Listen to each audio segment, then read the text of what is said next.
The morning Marcus Hale slammed a printed spreadsheet onto Zariah's desk. He was laughing. Not quietly. Not to himself. He turned to face the entire open floor and said it loud enough for 34 people to hear. "Brooks, did you actually eat another breakfast burrito at 8 a.m.? No wonder you can't see the numbers straight. Too busy counting calories you aren't counting." The room went still for exactly 2 seconds. Then someone laughed. Then 3 more people did. Zariah didn't move, didn't flinch, didn't look up from her screen. Because in that exact moment, while Marcus Hale was performing for an audience that didn't deserve her reaction, her eyes had found something buried on page 47 of the Voss Capital quarterly reconciliation file. Something that made her forget the laughter entirely. $11.2 million. Gone.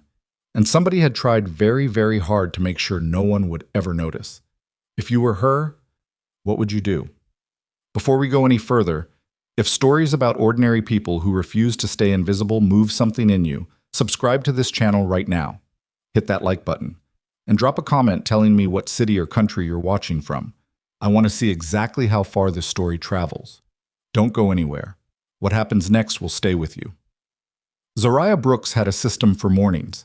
She arrived at Voss Capital's Vancouver Tower at 7:42, not 7:30, not 8 o'clock. 7:42.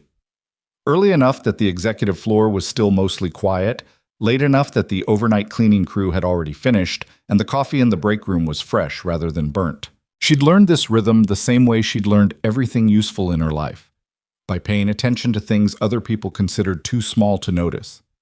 She'd pour her coffee into the mug she kept in her bottom drawer, a plain navy blue one she'd bought herself, because the company mugs had the Voss Capital logo on them, and she'd decided a long time ago she didn't need to advertise for free.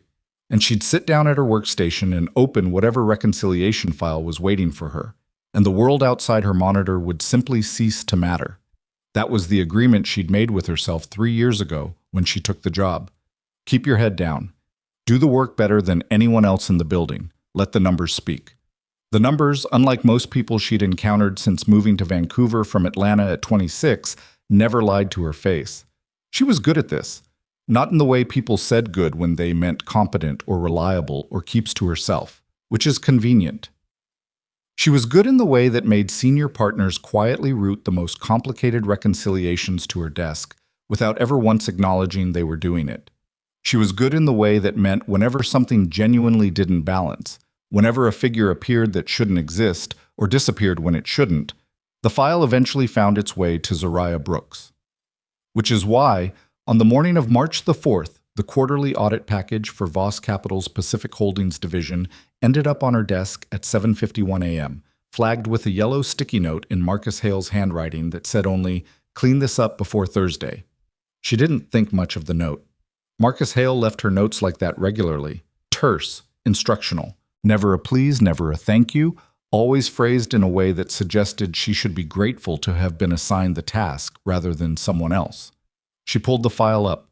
712 pages of transfer records, sub-ledger entries, offshore account summaries, and intercompany movement logs spanning 18 months, the kind of document that made most forensic accountants request an extra week. Zariah had already planned to finish it by Wednesday afternoon. She was on page 31 when Marcus arrived on the floor at 8:16. She heard him before she saw him. His laugh had a particular quality, sharp and carrying, like he was always performing for a room slightly larger than the one he was actually in. He had 2 colleagues with him, Preston Marsh from corporate finance, and a newer analyst whose name Zariah had never bothered to learn because the man hadn't spoken a single word directly to her in 4 months. They settled near the cluster of desks on the north side of the floor, close enough that Zariah could hear their conversation without trying to. She wasn't listening. She was on page 38 by then, working through a sequence of wire transfers between 3 Pacific Holdings subsidiaries, when she caught something that made her slow down. A transfer initiated on September the 19th. $12.4 million moved from the primary operating account to a holding entity called Meridian Shelf Holdings Limited. 3 days later, $1.2 million returned. She stopped.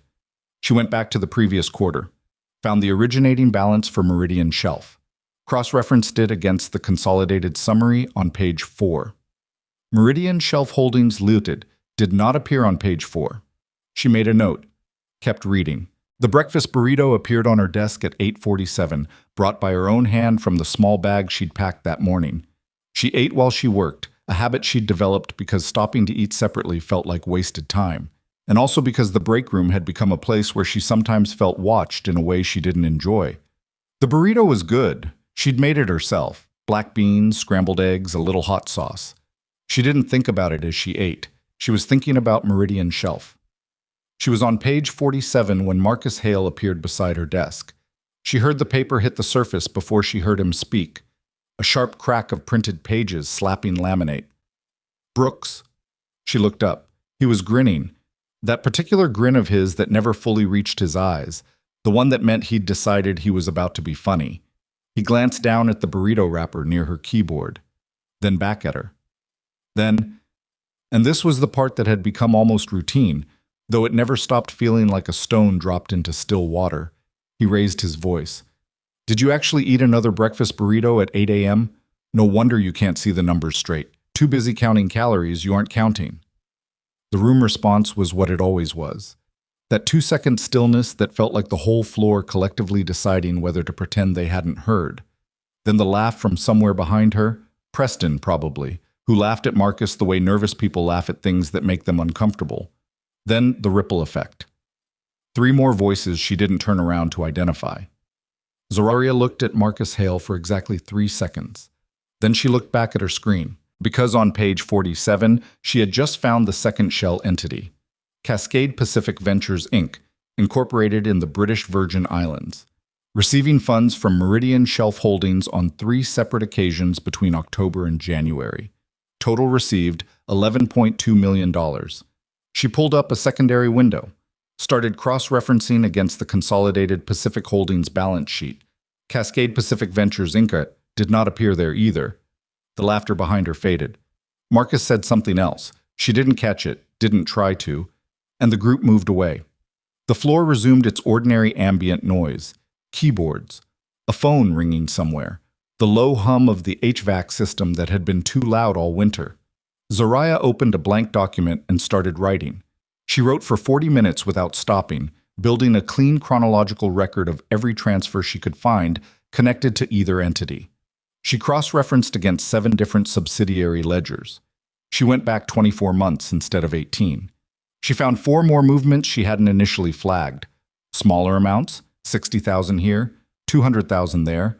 The kind of sums that disappear inside a large quarterly report if you aren't specifically looking for them. She was looking for them now. By 10:15, she had a preliminary chain. Funds originating in the Pacific Holdings operating account. Moving to Meridian Shelf. From Meridian Shelf to Cascade Pacific Ventures. From Cascade Pacific, the trail split. Some funds moved to 2 additional entities she hadn't fully traced yet, both with addresses listed in jurisdictions she recognized immediately as preferred locations for financial structures designed to obscure ultimate ownership. She saved the document under a file name that wouldn't mean anything to anyone who glanced at her screen. Quarterly Admin Support V2 Backup. Then she sat back in her chair and did something she almost never did at her desk. She stared at the ceiling for a full minute. $11.2 million.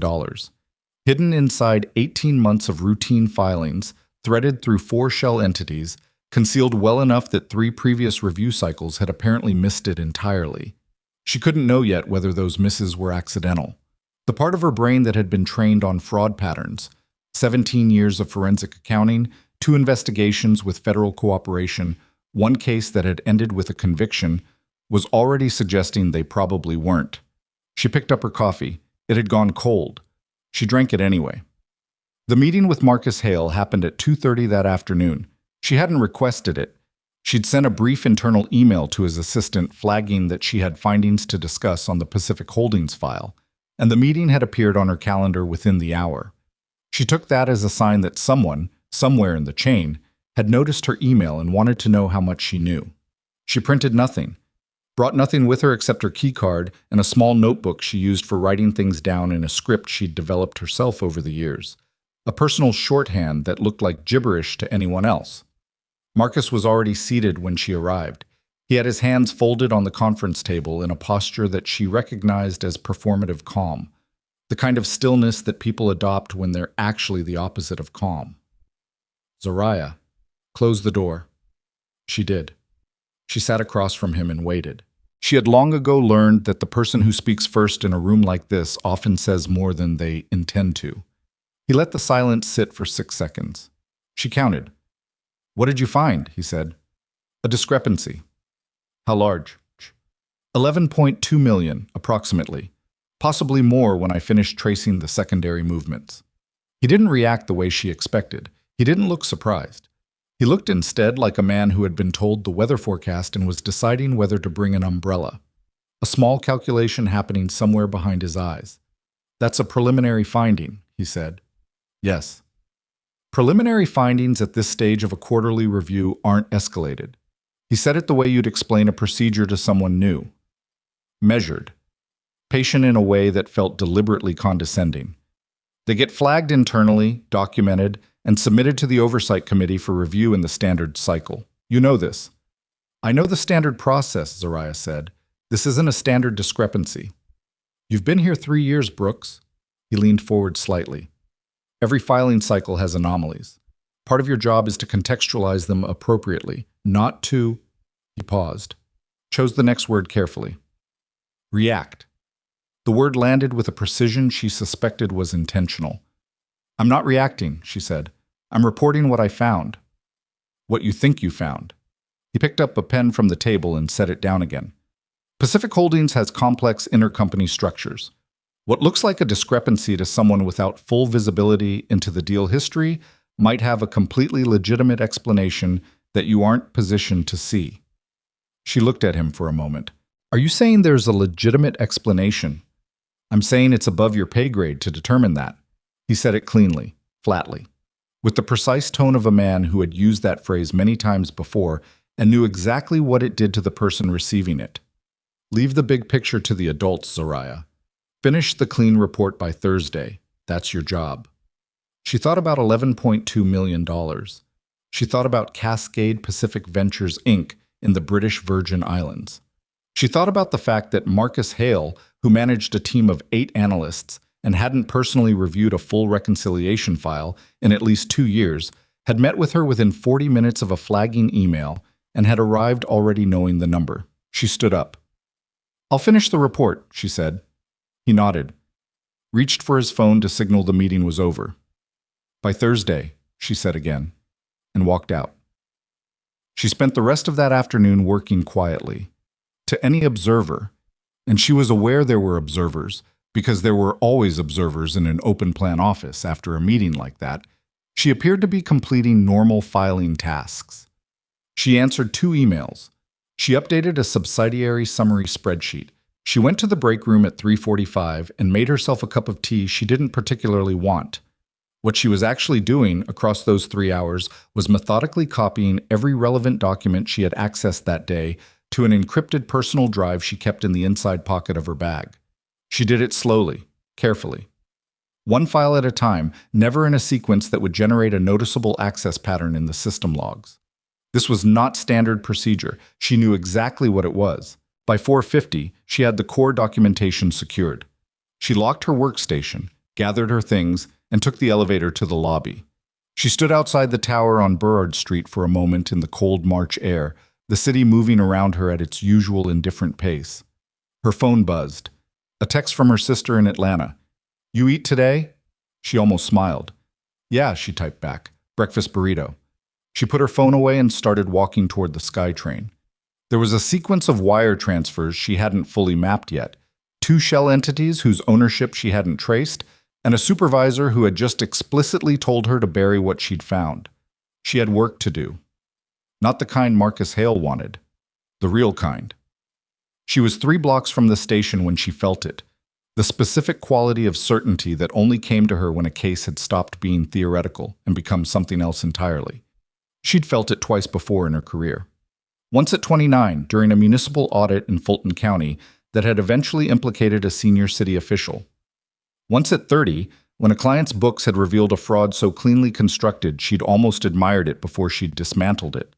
It was the feeling of knowing, with absolute clarity, that what she had found was real, that someone had taken $11.2 million from Voss Capital's Pacific Holdings division, threaded it through a network of shell entities with deliberate and practiced skill, and had been relying on the assumption that the woman assigned to review the quarterly file was too ordinary, too overlooked, too easy to dismiss with a comment about breakfast burritos, to ever look closely enough.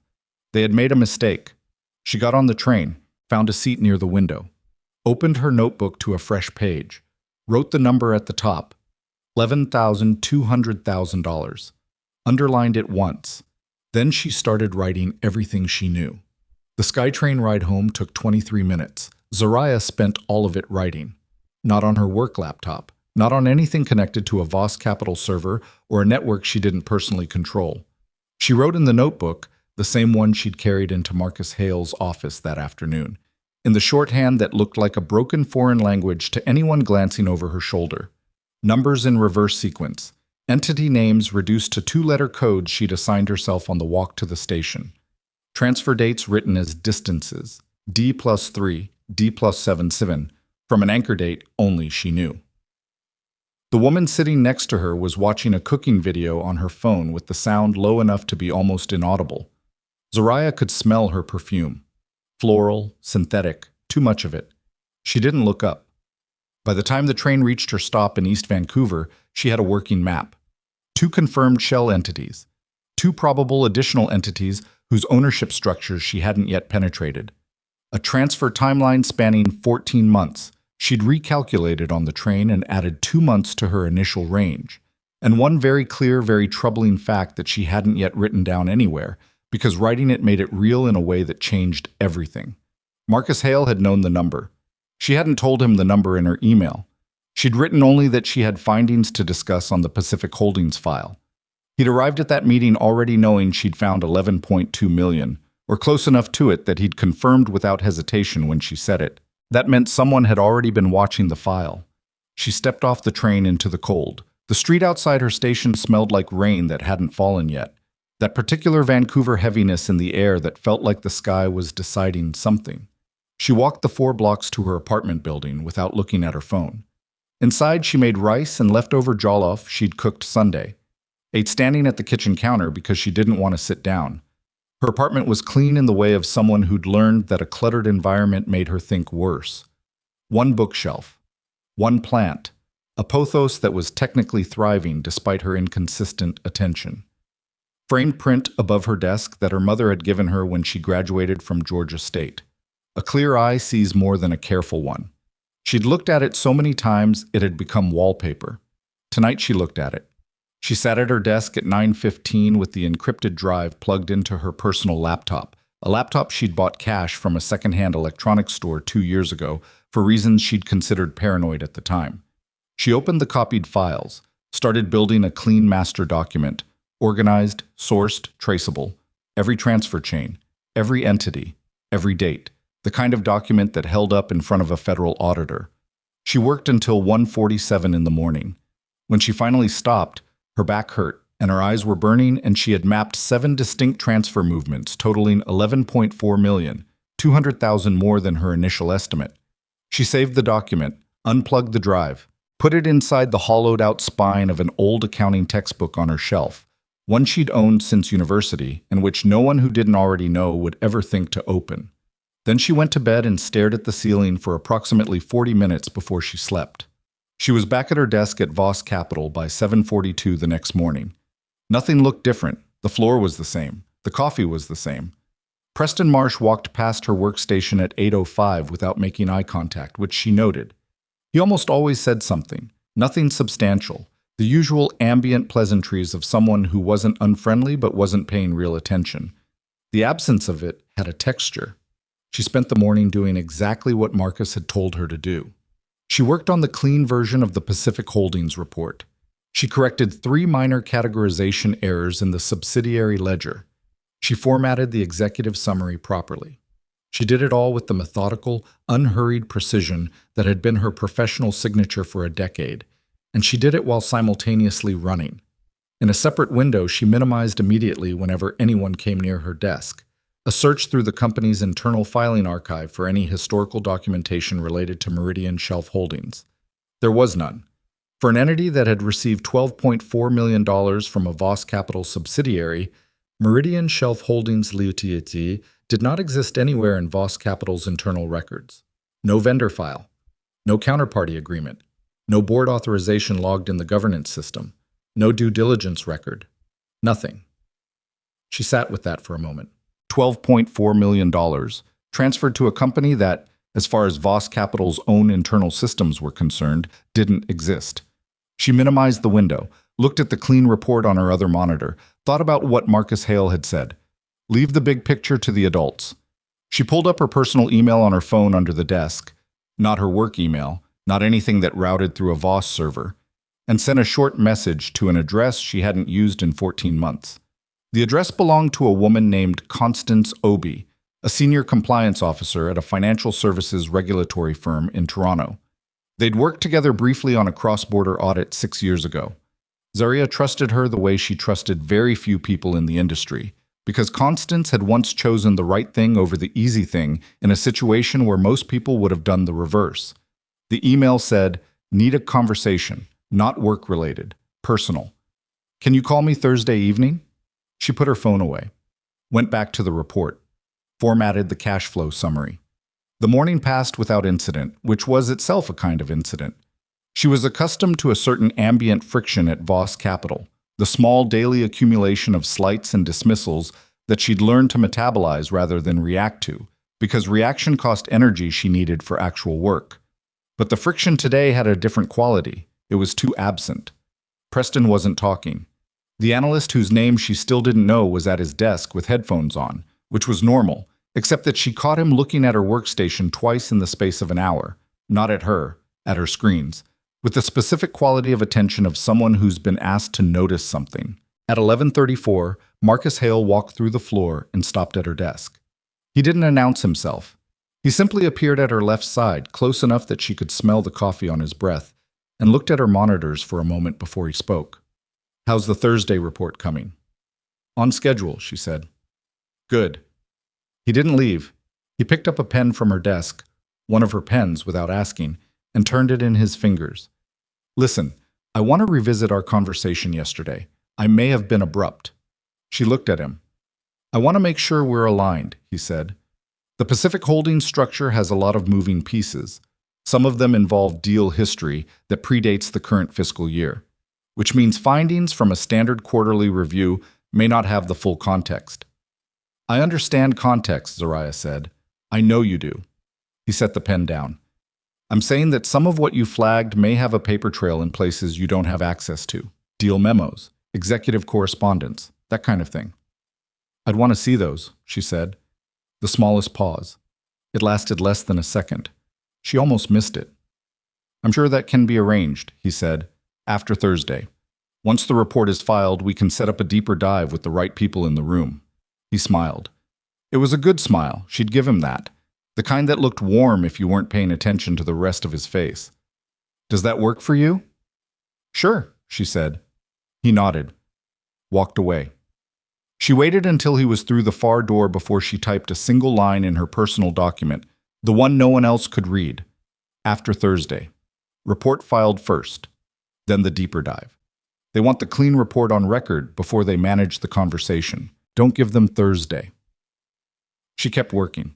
At 2 o'clock, she had a problem. She'd been tracing the second-tier entities, the 2 recipients of funds from Cascade Pacific Ventures that she'd initially identified, and she'd hit a wall.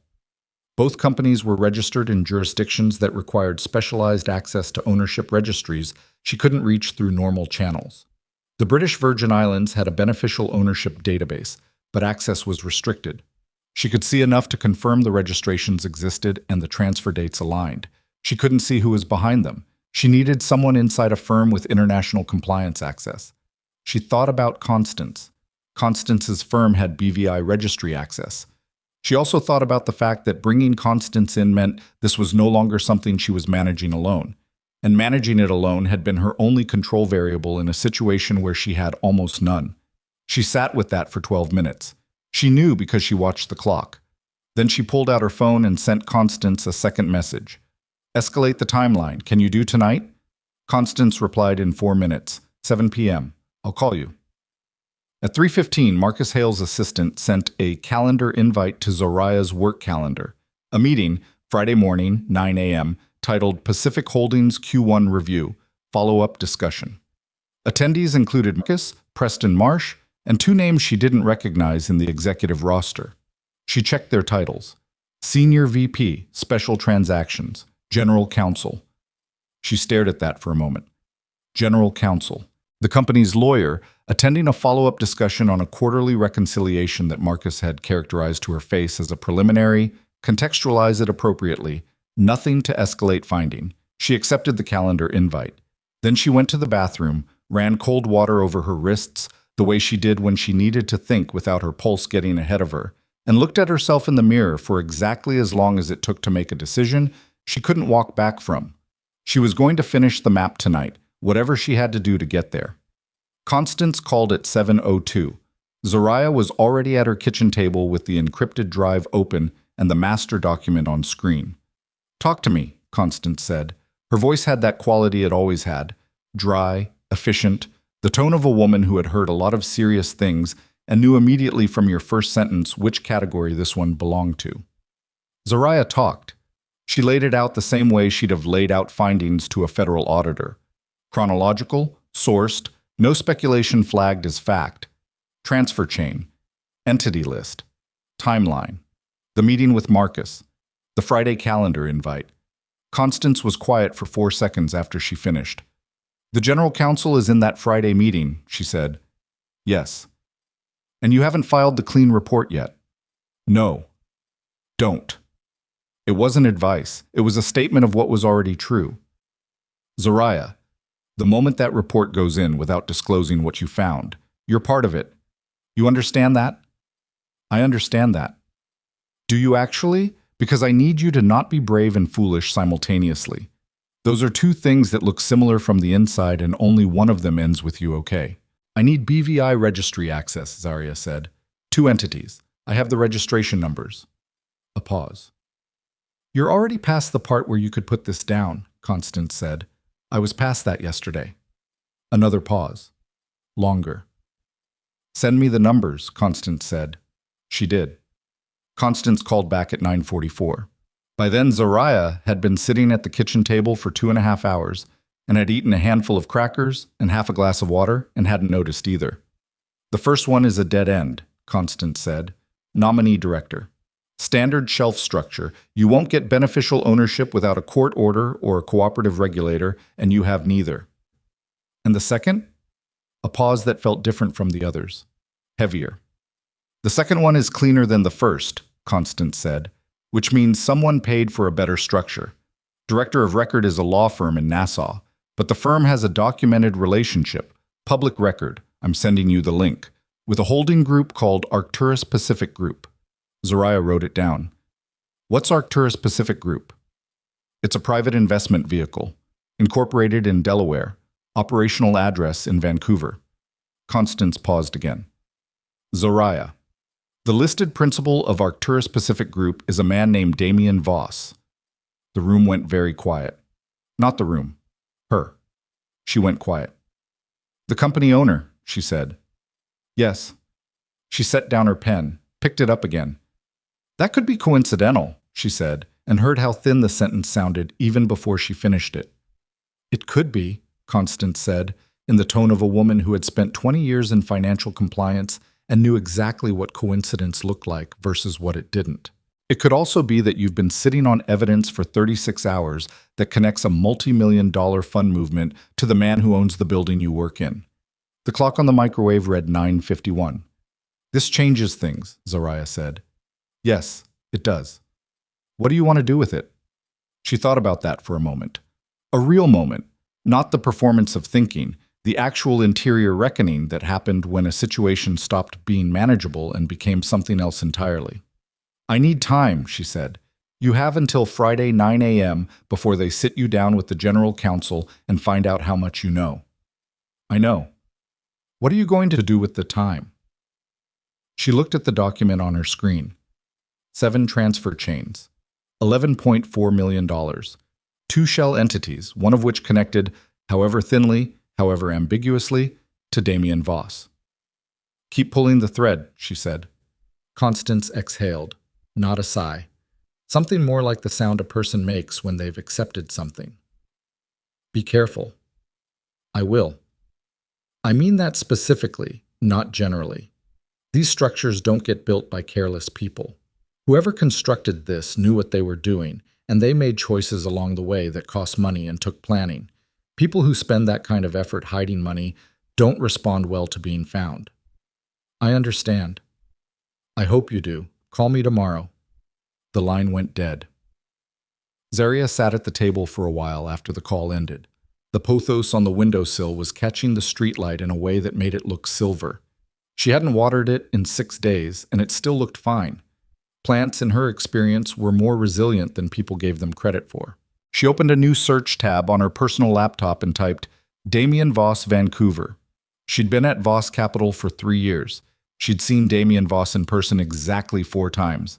Once at the company's annual review event, once in an elevator, twice in the lobby of the tower. He was the kind of presence that adjusted the air pressure in a room without apparently trying. She knew what most employees knew. He was 43, had built the firm from a regional advisory company into one of the most powerful private investment vehicles in Western Canada, and was regarded by the financial press with the specific mixture of respect and unease that powerful people tend to generate. She had not, before tonight, had any reason to look at him more carefully than that. She spent 2 hours reading everything publicly available. Financial press coverage, regulatory filings, board appointments, a profile in a Canadian business magazine from 3 years ago that described him in the kinds of careful, vague terms journalists used when they were writing about someone who could make their life difficult. At 11:43, she found something. A short article, 18 months old, from a financial industry newsletter she'd subscribed to years ago and rarely read. The article covered a regulatory review, a Canadian Securities Commission inquiry into unusual trading patterns at a mid-sized fund management company called Briar Ridge Capital. The inquiry had been closed without formal charges. The article noted that Briar Ridge Capital had 6 months prior to the inquiry been the subject of an attempted acquisition by a private investment group. The name of that investment group was Arcturus Pacific Group. She read the paragraph 3 times. Arcturus Pacific Group, the vehicle with the documented relationship to Damien Voss, had tried to acquire a company that was subsequently investigated for irregular trading. The acquisition had not gone through. The investigation had closed. No connection had been formally established or publicized. But she wrote Briar Ridge Capital below Arcturus Pacific Group in her notebook, drew a line between them. Then she drew a separate line, from Arcturus Pacific Group to Cascade Pacific Ventures, from Cascade Pacific Ventures to Meridian Shelf Holdings, from Meridian Shelf Holdings back to the Pacific Holdings operating account at Voss Capital. She looked at what she'd drawn. The money had moved from inside the company, outward through 2 shell entities, and the outward path connected, through a structure involving a Nassau law firm and a Delaware holding vehicle, to the man who owned the company. Either Damien Voss was the architect of an $11.4 million internal fraud against his own company, or someone was using his name, using entities connected to him, to hide money, and had been doing so while counting on the assumption that no one would look closely enough at Pacific Holdings to notice. Both possibilities were serious. Neither was something she could sit with alone past Thursday morning. She closed her laptop. The document was saved in 4 separate locations: the encrypted drive, a cloud storage account registered under a name that wasn't hers, an email draft she'd sent to a dummy account, and a printout she'd folded and placed inside the accounting textbook alongside the drive itself. She'd learned from the Fulton County case, 1 copy of anything important was the same as no copies. She went to bed at 12:31. She did not sleep until nearly 3. The next morning, Wednesday, 2 days before the Friday meeting, she was apparently attending whether she was ready or not. She arrived at the office at her usual time, 7:42, coffee in her navy mug, document open on her monitor. At 9:05, she received an email from Marcus Hale's office. Not from Marcus directly, from his assistant. The subject line read, Thursday deadline, Pacific Holdings report. The body of the email was 4 sentences. It confirmed that the Thursday submission deadline had been moved up. The report was now due by end of business Wednesday, today. It reminded her that the report should reflect standard quarterly findings. It noted that any additional analytical questions could be addressed in the Friday review meeting. She read the email twice. They'd moved the deadline. She sat back in her chair. They were trying to get the clean report, the version without her findings, the sanitized quarterly summary, on record before Friday. If she submitted it today, she had theoretically complied with the process. If she then raised concerns in the Friday meeting, she'd be raising them after already having signed off. She'd be the analyst who submitted a clean report and then tried to walk it back. Her credibility, in the room, on paper, would be exactly where they needed it to be. She understood the move. She even, in a detached, professional way, respected it. It was well-timed, minimally aggressive, and would be completely deniable. We simply moved the deadline for scheduling reasons. Standard practice. She looked at the clean report on her screen. Then she opened a new document. She started writing the version she had not been asked to write. The full findings version, every transfer, every entity, every date, every flag, sourced, formatted, professionally structured in the precise language of a formal forensic accounting disclosure. The kind of document that, once submitted, could not be unsubmitted.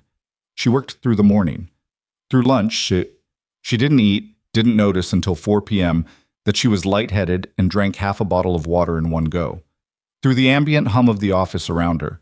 Through a moment at 2:15 when Preston Marsh stopped near her desk, and she felt his eyes on her screen, and she did not minimize the window, just let him see the header of the document, and watched his face go through a small, controlled change before he walked away without speaking. She finished the draft at 4:47. She read it twice, made 3 corrections, read it again. Then she did something she hadn't decided to do until the moment she was doing it. She opened the company's internal document management system, found the executive correspondence archive, entered the access credentials she'd been issued as a senior analyst, and searched for any documentation related to Meridian Shelf Holdings or Cascade Pacific Ventures, and found nothing, which she'd expected. Then she searched for Arcturus Pacific Group. One result: a single internal memo dated 11 months ago from the Office of the Chief Financial Officer. She opened it. It was a 1-paragraph internal advisory noting that Voss Capital's executive team was aware of an external inquiry into certain Pacific Holdings sub-account movements, and that the matter was being handled at the executive level. It directed all relevant staff to refer any questions to the CFO's office. It was signed by the CFO. It was also CC'd to 3 people: Marcus Hale, the general counsel, and a third name she hadn't seen in any files she'd reviewed: D. Voss. Office of the Principal. She sat with that for a long moment. Damien Voss had been copied on a memo about an internal inquiry into the exact accounts her trail led back to. 11 months ago. And yet the money was still there. The shell entities were still active. The trail was still intact enough that she'd found it on a routine quarterly review, which meant either the inquiry had concluded and found nothing, which seemed impossible given what she was looking at, or the inquiry had been stopped. And if it had been stopped, someone in that chain of 3 CC'd names had stopped it. She saved her findings document, logged out of the archive, looked at the clock. 5:03. She thought about the Friday meeting, the general counsel, the clean report they wanted by end of day. She thought about Marcus Hale saying leave the big picture to the adults, with the practiced ease of a man who had said it many times to many people and watched it work. She thought about the memo, handled at the executive level. 11 months ago. She picked up her phone and did the thing she'd been weighing since the night before, the thing she'd been circling around like a person approaching a door.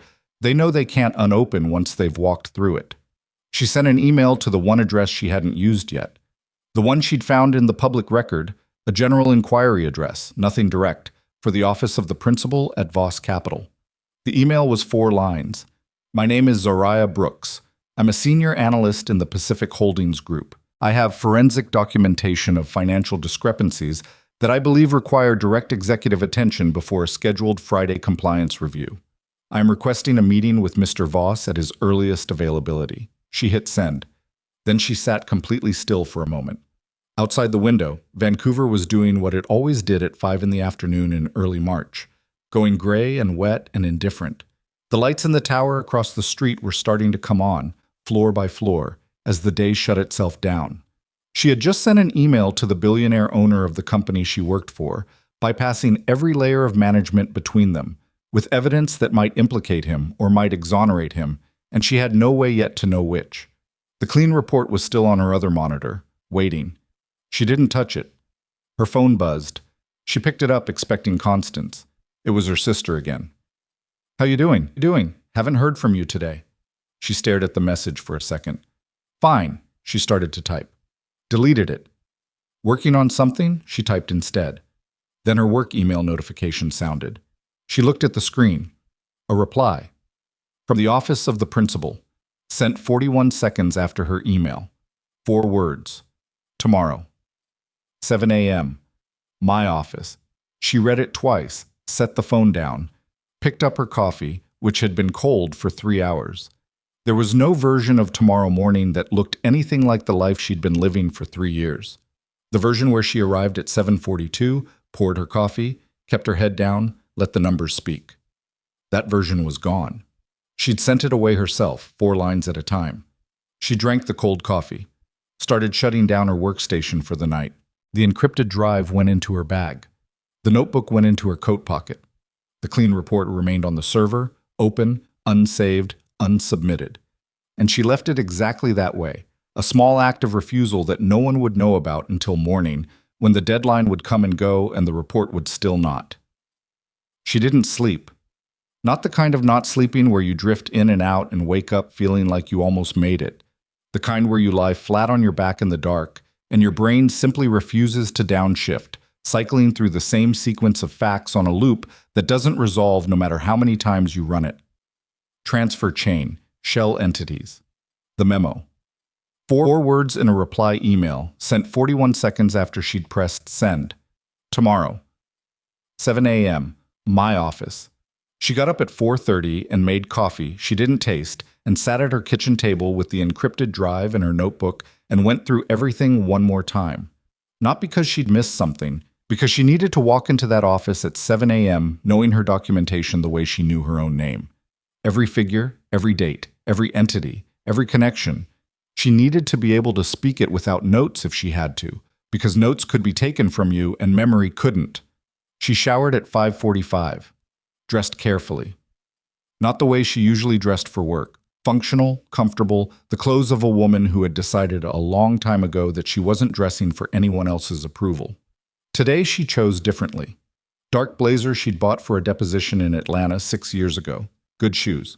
She stood in front of the mirror for a moment. She looked like exactly what she was. A forensic accountant who had found something she wasn't supposed to find and was walking into a room with the most powerful person in the building to say so. She left the apartment at 6:15, took the SkyTrain, watched Vancouver come awake through the window, commuters, delivery trucks, the particular early morning light that made the city look cleaner than it was. Got off at her stop and walked the 4 blocks to the tower and went through security at 6:48. The security guard, a man named Ron who'd signed her in 300 times, looked up and said, "Early this morning." "Yes," she said. "Need me to call up to the executive floor?" She paused. The executive floor. Of course, Damien Voss did not occupy the same floors as the Pacific Holdings analytical team. She hadn't thought about that, or rather she had, but the logistical reality of it hadn't fully registered until right now, standing in the lobby at 6:48, realizing she didn't actually know how to get to where she was going. "Yes," she said. "Please." Ron made a call, spoke briefly to someone she couldn't hear, listened, hung up. "Someone's coming down for you," he said, with the neutral expression of a man who had stopped being surprised by unusual things long ago. She waited in the lobby. At 6:53, the elevator opened and a woman came out, late 30s, efficient posture, the kind of expression that communicated competence without warmth. She looked at Zariah the way people do when they've been told to expect someone and are forming an opinion in the first 3 seconds. "Ms. Brooks." "Yes." "I'm Helen. I handle scheduling for Mr. Voss." She didn't extend her hand. "If you'll come with me." The elevator they took required a key card Helen produced from her jacket pocket. It went directly to the 38th floor without stopping. The 38th floor, Zariah knew in the abstract way you knew things about your workplace that existed above your daily orbit, was the executive suite. She'd never been there. Most people at Voss Capital hadn't. The doors opened to a corridor that was different from the rest of the building in a way she couldn't immediately name, and then she could. It was quieter. Not silent. Quieter. The ambient hum of a large office building, HVAC, servers, the collective noise of hundreds of people working, was present but muted up here, as though the floor had been deliberately insulated from the ordinary sounds of the world below it. Helen led her to a waiting area outside a set of closed double doors. 2 chairs, a low table. Nothing on the table. Helen said, "He'll be with you shortly," and walked away without looking back. Zariah sat, set her bag on her lap, felt the weight of the encrypted drive through the fabric. She was exactly here, sitting outside the office of the man who either owned this fraud or was being used to conceal it. 36 hours from the moment she'd found $11.4 million in a quarterly report she'd been given to sanitize. No supervisor who wasn't compromised. No internal escalation path she could trust. A Friday meeting with the company's lawyer on the calendar, and a document deadline she'd deliberately let expire. The double doors opened at 7:02. Damien Voss opened them himself. She noted that. No assistant, no intermediary. He opened his own office door, which told her something, though she wasn't yet sure what. He was taller than she remembered from the lobby. I was wearing a dark sweater, no jacket, the sleeves pushed to the elbows in a way that looked less like a choice and more like someone who'd already been working for hours. His face was the face of a man who didn't waste expressions. Not cold exactly, but economical. He looked at her with the specific quality of attention she'd noticed twice in her career. In federal investigators who were good at their jobs, the kind that registered everything without performing the act of registering. "Ms. Brooks," he said, "come in." She went in. The office was large. She'd expected that. What she hadn't expected was that it looked like a place where someone actually worked. Papers on the desk, 2 monitors on, a whiteboard on the far wall covered in what appeared to be a financial diagram she couldn't read from the door. No art on the walls, no photographs. One long window looking out over the city in the gray early morning light. He gestured to a chair across from his desk. She sat. He sat.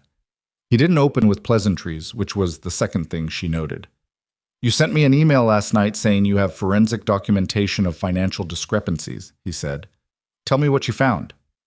She'd prepared for a range of openings, deflection, managed concern. The executive version of Marcus Hale's leave the big picture to the adults. She hadn't quite prepared for the directness of this, the flat factual start of it, though she adjusted inside 3 seconds. She told him. Same method as with Constance, chronological, sourced, no speculation flagged as fact. She gave him the full chain, she gave him the entity names, she gave him the transfer dates and amounts. She told him about Marcus Hale's meeting, the moved deadline, the Friday calendar invite with the general counsel. She told him about the memo she'd found in the archive, the one about the inquiry into Pacific Holdings sub-account movements, the one CC'd to 3 people, including his office. He listened without interrupting. His hands were folded on the desk in front of him, and he didn't move them, and he didn't look away from her while she talked. When she finished, the room was quiet for a moment. "Arcturus Pacific Group," he said. "Yes." "You found the connection between Cascade Pacific Ventures and Arcturus Pacific." "Through the Nassau law firm's documented relationship," she said. "Public record." He exhaled. A slow, controlled breath that was the first expression she'd seen from him that wasn't entirely managed. "Do you know what Arcturus Pacific Group is?" he said. "Your holding vehicle. I assumed it was my holding vehicle," he said. "I dissolved it 14 months ago as part of a restructuring. The dissolution is registered, filed with Delaware's Division of Corporations." She stopped. "The dissolution took effect September the 2nd, 14 months ago," he said. "The first transfer from Meridian Shelf Holdings to Cascade Pacific Ventures. When did you date it?" She opened her notebook, found the entry. September the 19th. 17 days after dissolution. He watched her put that together. "Someone used the Arcturus Pacific structure, or what appeared to be it, to receive those funds," he said, "after the entity was legally dissolved, which means they either created a fraudulent parallel entity using the name, or they had access to the shell structure before dissolution and continued operating it afterward without my knowledge." "How is that possible?" "It's possible," he said. "If someone inside the governance chain of Arcturus Pacific had the incorporation documents and the registered agent relationship, and chose to keep the operational structure alive in practice while the legal entity was wound down on paper. He paused. It's also possible if someone created a near-identical entity, close enough name, close enough address, designed to survive due diligence from anyone who wasn't looking very carefully. She sat with that. "You've been investigating this yourself," she said. It wasn't a question. "For 7 months." He said it without apology, without self-congratulation, flatly, like a coordinate. "We became aware of unusual sub-account movements through an internal monitoring flag that was subsequently suppressed before it reached me. I only found out about the suppression 3 months ago. By then the trail was largely cold, and whoever was responsible had had time to layer additional structures over the original movement." "The memo," she said. 11 months ago. Your office was CC'd. "I never received that memo," he said. "I have no record of it in my correspondence archive, which tells you something about who controls correspondence routing in this building." She felt the floor of the situation shift slightly, the way it did when a structural assumption turned out to be wrong. She'd walked in here with 2 hypotheses: Damien Voss as architect or Damien Voss as cover. She was being handed a third option she hadn't fully considered: Damien Voss as a second victim, working a parallel investigation that someone had been actively working to keep away from her. "Why didn't you go to regulators?" she said. "I don't have enough yet," he said. 7 months of investigation, and I have the movement pattern, the shell structure, and a reasonable working hypothesis about the mechanism. What I don't have is the authorization chain, the original internal approval that allowed these funds to move in the first place. Without that, I have suspicious activity and circumstantial structure. With it, I have a case." She understood exactly what he meant. She'd built enough fraud cases to know the difference between a file that showed money moved and a file that showed who told it to move. "The authorization logs," she said. "Yes. Whoever did this had the access level to initiate transfers from the Pacific Holdings operating account. That access requires dual authorization, a senior financial officer and an executive-level sign-off. The logs for those specific transfers have been altered in our system. The original timestamps are gone. What remains are modified records that attribute the transfers to routine intercompany treasury management. Altered by someone with administrator access to the ledger system," she said. "Yes." She thought about Marcus Hale. His title was Director of Financial Operations, Pacific Holdings. His system access level would include the ledger administration credentials, would include the ability to modify transfer attribution records. She thought about the Friday meeting, the General Counsel, after Thursday. "Mr. Voss," she said carefully, "I need to tell you something about the Friday meeting." She told him about the calendar invite, the attendee list, the moved deadline, the email from Marcus's assistant requiring the clean report by end of business Wednesday, yesterday, that she had not submitted. He listened. When she finished, he was quiet for longer than he'd been quiet before. "They know you found it," he said. "I believe so. They may not know how much, but they know I found something and they moved to contain it." He picked up his phone from the desk, looked at the screen, set it back down. "Ms. Brooks," he said, "the Friday meeting needs to proceed. If I walk into that room with what I have, not you," he said, "the meeting needs to proceed as scheduled, without them knowing we've spoken." He looked at her directly. "I need you to go back to your desk this morning. I need you to act as though this conversation didn't happen. And I need you to access something for me before Friday that I have not been able to reach from the executive floor without flagging that I'm looking." She felt the shape of what he was asking take form. "The original authorization logs," she said. "They were modified in the main ledger system," he said. "But our backup archive, the cold storage compliance record that runs parallel to the live system, has a 72-hour lag on modifications. If the authorization logs were altered in the live system, the unaltered original versions will still exist in cold storage for approximately another 18 hours before the overnight sync runs and overwrites them. 18 hours. I need those original logs," he said. "With them, we know exactly who authorized the transfers. Without them, everything we have is circumstantial. If I access the cold storage archive from my workstation, it'll generate a system access log. Yes. Marcus or whoever is monitoring activity on my workstation will see it. Yes." She looked at him. You want them to see it, she said slowly. Something shifted in his face. Not quite approval. Something more like recognition. If they see you accessing cold storage, he said, they'll move to have those records purged. That purge request will itself generate a log that traces back to whoever initiates it. In trying to cover the original evidence, they'll create new evidence, evidence that names them directly. It was elegant. She hated how elegant it was, because elegant meant the risk was being distributed toward her side of the equation. And if they don't just purge the logs, she said, if they decide the cleaner solution is to remove the person accessing them. He held her gaze. He didn't flinch from the sentence, which she noted. Most people flinched. That's a risk I can't fully protect you from before Friday, he said. What I can tell you is that as of this morning, I've secured a correspondence record of our communication. If anything happens to you before Friday, that record becomes relevant in a way that is very difficult to suppress. She turned that over. That's not the same as protection, she said. No, he said, it isn't. She appreciated that he didn't pretend otherwise. She left the 38th floor at 7:51, rode the elevator back to the lobby, passed Ron at the security desk, took the internal elevator to her floor, sat down at her workstation, poured her coffee. The floor was filling up around her at the usual pace.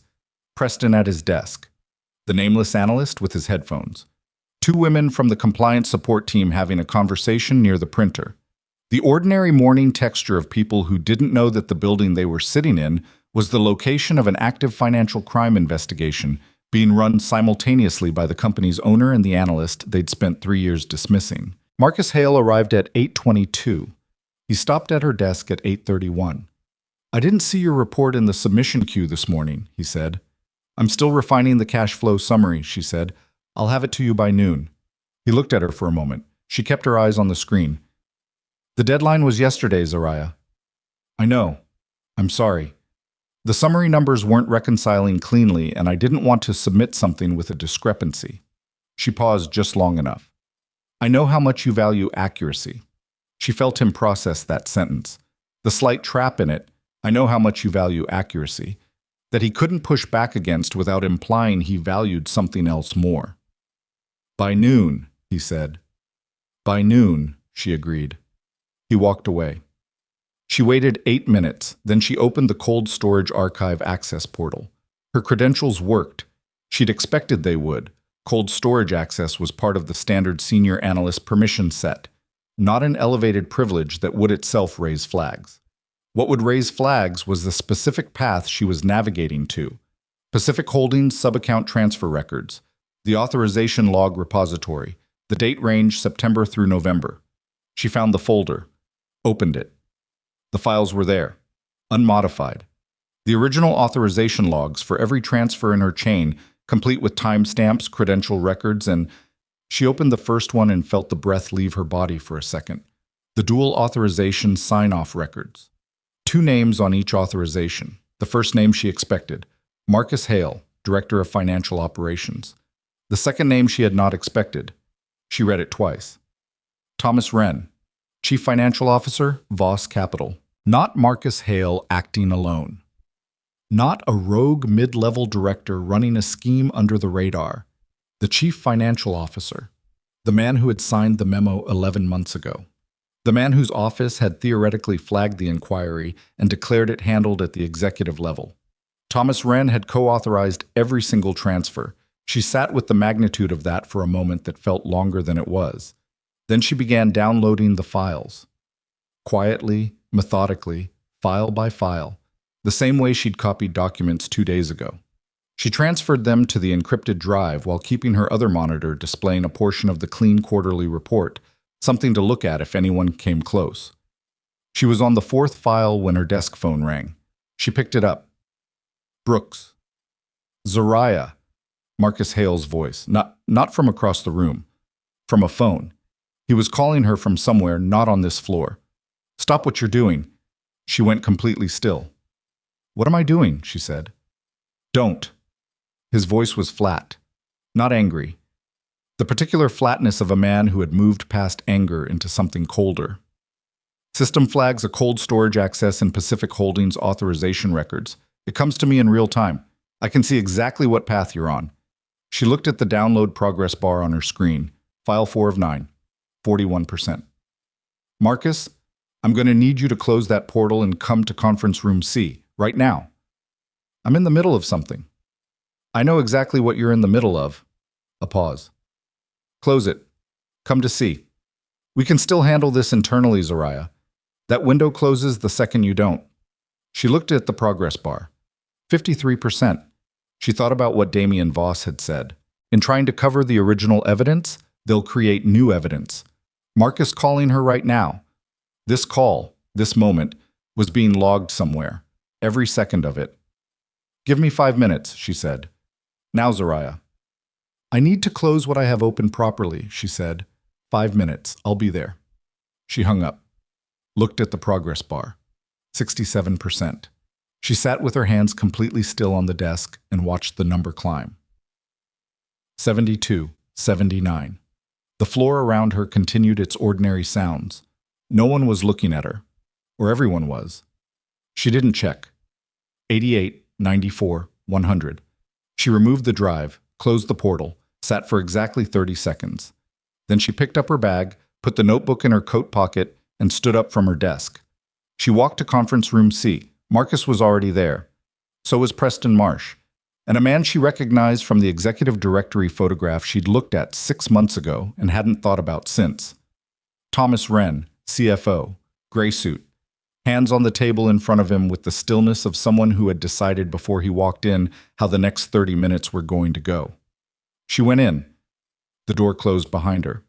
Thomas Wren spoke first. Sit down, Ms. Brooks. She sat. I want to be direct with you, he said. You've been accessing records outside the scope of your authorized assignment. That's a conduct issue. Before this goes any further, I want to give you the opportunity to explain what you were looking for. She looked at him. At the man whose name was on 9 authorization logs she now had copies of. At the man who had signed a memo declaring an inquiry into those very transfers handled at the executive level. She looked at Marcus Hale, who was watching her with the expression of someone who was not sure they've won yet, but had decided to perform certainty until they found out. She looked at Preston, who looked like he wished he were somewhere else, and had probably been right to feel that way. She put her hands flat on the table. I was retrieving authorization records for transfers made from the Pacific Holdings operating account between September and November of last year, she said. Records that document dual authorization by the Director of Financial Operations and the Chief Financial Officer for $11.4 million in outbound transfers to shell entities that don't appear in any Voss Capital counterparty registry. Thomas Wren's face did not move.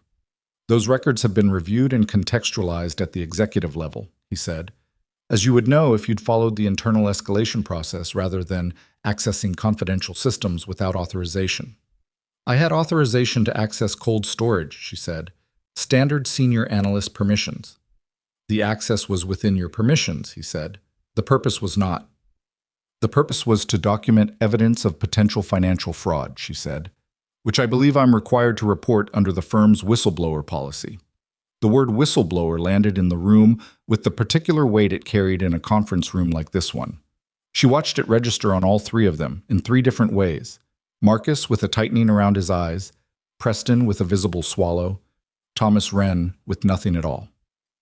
Ms. Brooks, Thomas Wren said, I'm going to recommend to HR that you be placed on administrative leave pending a conduct review, effective immediately. You'll need to surrender your access credentials and your workstation before leaving the building. She looked at him for a long moment. I understand, she said. She stood up. She picked up her bag. The encrypted drive was in the bag. The notebook was in her coat pocket. Every file she needed existed in 4 separate locations, none of which were in this building. She walked to the door. Zariah, Marcus's voice behind her. She stopped but didn't turn. You should have left it alone. She thought about $11.4 million. She thought about a memo CC'd to a man who said he never received it. She thought about a quarterly report given to her to sanitize by the same people who had authorized the transactions it was supposed to conceal. She thought about the drive in her bag and the 9 files on it and Thomas Wren's name on every single one. She opened the conference room door and walked out without answering. She made it to the elevator, made it to the lobby. Ron at the security desk looked up as she approached and she could see from his face that he'd already been notified. Of course he had. They would have called down the moment the meeting started. And she handed over her keycard without being asked, because she was not going to give anyone in this building the satisfaction of watching her maid to do something she'd already decided to do herself. "I'm sorry, Ms. Brooks," Ron said, and she believed he meant it. "It's all right," she said. She walked out of the tower into the March morning. Burrard Street was doing its usual thing: traffic, pedestrians, the smell of rain on pavement. She stood on the sidewalk for a moment. Administrative leave. No access to the building, no access to the internal systems. Friday's meeting, the one with the general counsel, the one she was supposedly attending, would now proceed without her, because she was no longer technically an employee in good standing. She pulled out her phone. No messages from Damien Voss's office. She hadn't expected any. He'd been clear that contact would need to be managed carefully. She opened her contacts, found Constance. Then she stopped. Because there was something wrong. She stood on the sidewalk and looked at her phone, and the wrongness of it took shape slowly. The way things did when you were tired and cold and had just been walked out of the building you'd spent 3 years in. The cold storage sink. Damien Voss had told her the unaltered authorization logs would exist in cold storage for approximately another 18 hours before the overnight sink ran and overwrote them. She had downloaded 9 files. But the sink didn't just overwrite the cold storage records. She knew this. She knew the system architecture because she'd sat through the IT compliance briefing 18 months ago, and the detail had lodged in her memory the way procedural details did. The overnight sync also pushed a verification flag to the live ledger system, confirming that cold storage matched the live record. If someone altered the live records before the sync ran, the sync would propagate those alterations to cold storage, overwriting the originals. She'd gotten the files. She had them on the drive. But Thomas Wren had been in that conference room. He'd been notified of her access the moment Marcus was notified, which meant he'd known, for the past 40 minutes, exactly what she'd taken. If she had the files, they knew she had them, which meant the files alone weren't enough to keep her safe. They were enough to build a case. They weren't enough to prevent whatever Thomas Wren and Marcus Hale were going to do in the next 18 hours to contain the situation, which now included her standing on a sidewalk in Burrard Street with evidence of CFO-level fraud on a drive in her bag and no building access and no internal standing and no clear path to the one person who had told her this morning that he needed those files. She needed to get the files to Damien Voss. She had no way to contact him that Marcus or Thomas Wren couldn't intercept because every communication path she had ran through the company infrastructure she'd just been locked out of, except the one email address she'd used last night. And using that again now from her phone meant the message went through a mail server that anyone with sufficient access and sufficient motivation could. She made the decision in under 4 seconds. Standing on Burrard Street with her bag on her shoulder and the drive inside it and her phone in her hand, she made the calculation the way she made every calculation, fast, clean, without the luxury of second-guessing, and she started walking. Not toward the SkyTrain, not toward home. Toward the parking structure 2 blocks east of the tower where she knew, from 7 months of working late and occasionally using the building's visitor lot, that there was a payphone. An actual payphone, one of maybe a dozen still functioning in downtown Vancouver, preserved apparently by some municipal heritage provision she'd never cared about until this exact moment. She walked fast without running. Running attracted attention, and she did not want attention right now. She wanted to be one more person moving through a Wednesday morning in a city that had no particular reason to look at her. The payphone was there. She dug in her bag for coins, found a loonie and 2 quarters, picked up the receiver, cold, heavier than she expected, smelling faintly of metal and old rain, and dialed a number from memory. Constance picked up on the second ring. "It's me," Zariah said. "Don't say my name." A beat. "Okay. I've been walked out. Administrative leave. I have the files, all 9. They're on the drive. But they know I have them, and I need to get them to someone inside the building without using any channel they can monitor." "How long do you have before they try to move on those files legally?" "I don't know. Hours, maybe. If they get an injunction or a preservation order, they can argue the files were obtained outside proper procedure and tie up the evidentiary value long enough to—" "Who's the someone inside the building?" She paused. "The principal," she said. Constance was quiet for 2 seconds. You met with him. This morning, 7 a.m. Another pause, longer. And you trust that? I trust the documentation I downloaded matches what he told me. The Arcturus Pacific dissolution is on public record. The dates align with what he said. He's been running a parallel investigation for 7 months that someone has been actively suppressing. Or he told you a story that fits the public record because he knew you'd check it. I know, she said. I've thought about that. And? She watched a delivery truck idle at the intersection across from her. The driver was looking at his phone. The authorization logs have 2 names, she said. Marcus Hale and Thomas Wren, not Damien Voss. If he were the architect, he'd have insulated himself better than letting 2 mid-level executives have his name on their paperwork. Unless he's the one who made sure their names were on the paperwork. Constance, I'm not arguing with you. I'm making sure you've argued with yourself. I've argued with myself. Okay. A breath. How do you get to him without going through a compromised channel? I need a physical intermediary, she said. Someone who can walk into that building and reach the 38th floor without raising flags. She paused. His assistant, Helen. She came down to the lobby for me this morning. She knew who I was before I said anything. He briefed her. You think she'll help you? I think he told her this was coming and she was positioned to receive me. Whether that extends to a second contact under these conditions, I don't know. What do you need from me? Nothing yet. If I'm not in contact by 2 p.m., I need you to take the copy I sent to your firm's secure drop last night and file it with the BC Securities Commission directly. Don't wait for me to tell you it's time. 2 p.m. If you don't hear from me. Zariah. 2 p.m., she said. Say it back. A pause. 2 p.m. She hung up. Let go of the receiver, stood for a moment with her hand still on it, feeling the cold of the metal. Then she walked back toward the tower. Not inside. She wasn't getting back inside. Her keycard was gone and her name was flagged at security, and Ron, whatever he personally felt about it, would follow the instruction he'd been given. She walked to the small coffee shop on the ground level of the adjacent building, the one that shared the block with the tower, and whose side entrance faced the parking structure. She'd bought coffee there maybe 30 times. The barista, a young guy with a lot of tattoos and very consistent latte art, looked up when she came in and said, "The usual?" "Please," she said. She sat at the table closest to the window with a sightline to the tower's secondary entrance, the one off the parking structure that building staff used. She wrapped both hands around the coffee when it came, and she watched the door. She was betting that Helen, if Damien Voss had positioned her as a point of contact, would at some point today use the secondary entrance. People who worked on the 38th floor didn't typically come through the main lobby during the day. Too much exposure, too much visibility. She was also betting she had enough time to make this work before Marcus Hale or Thomas Wren made a move she couldn't counter from outside the building.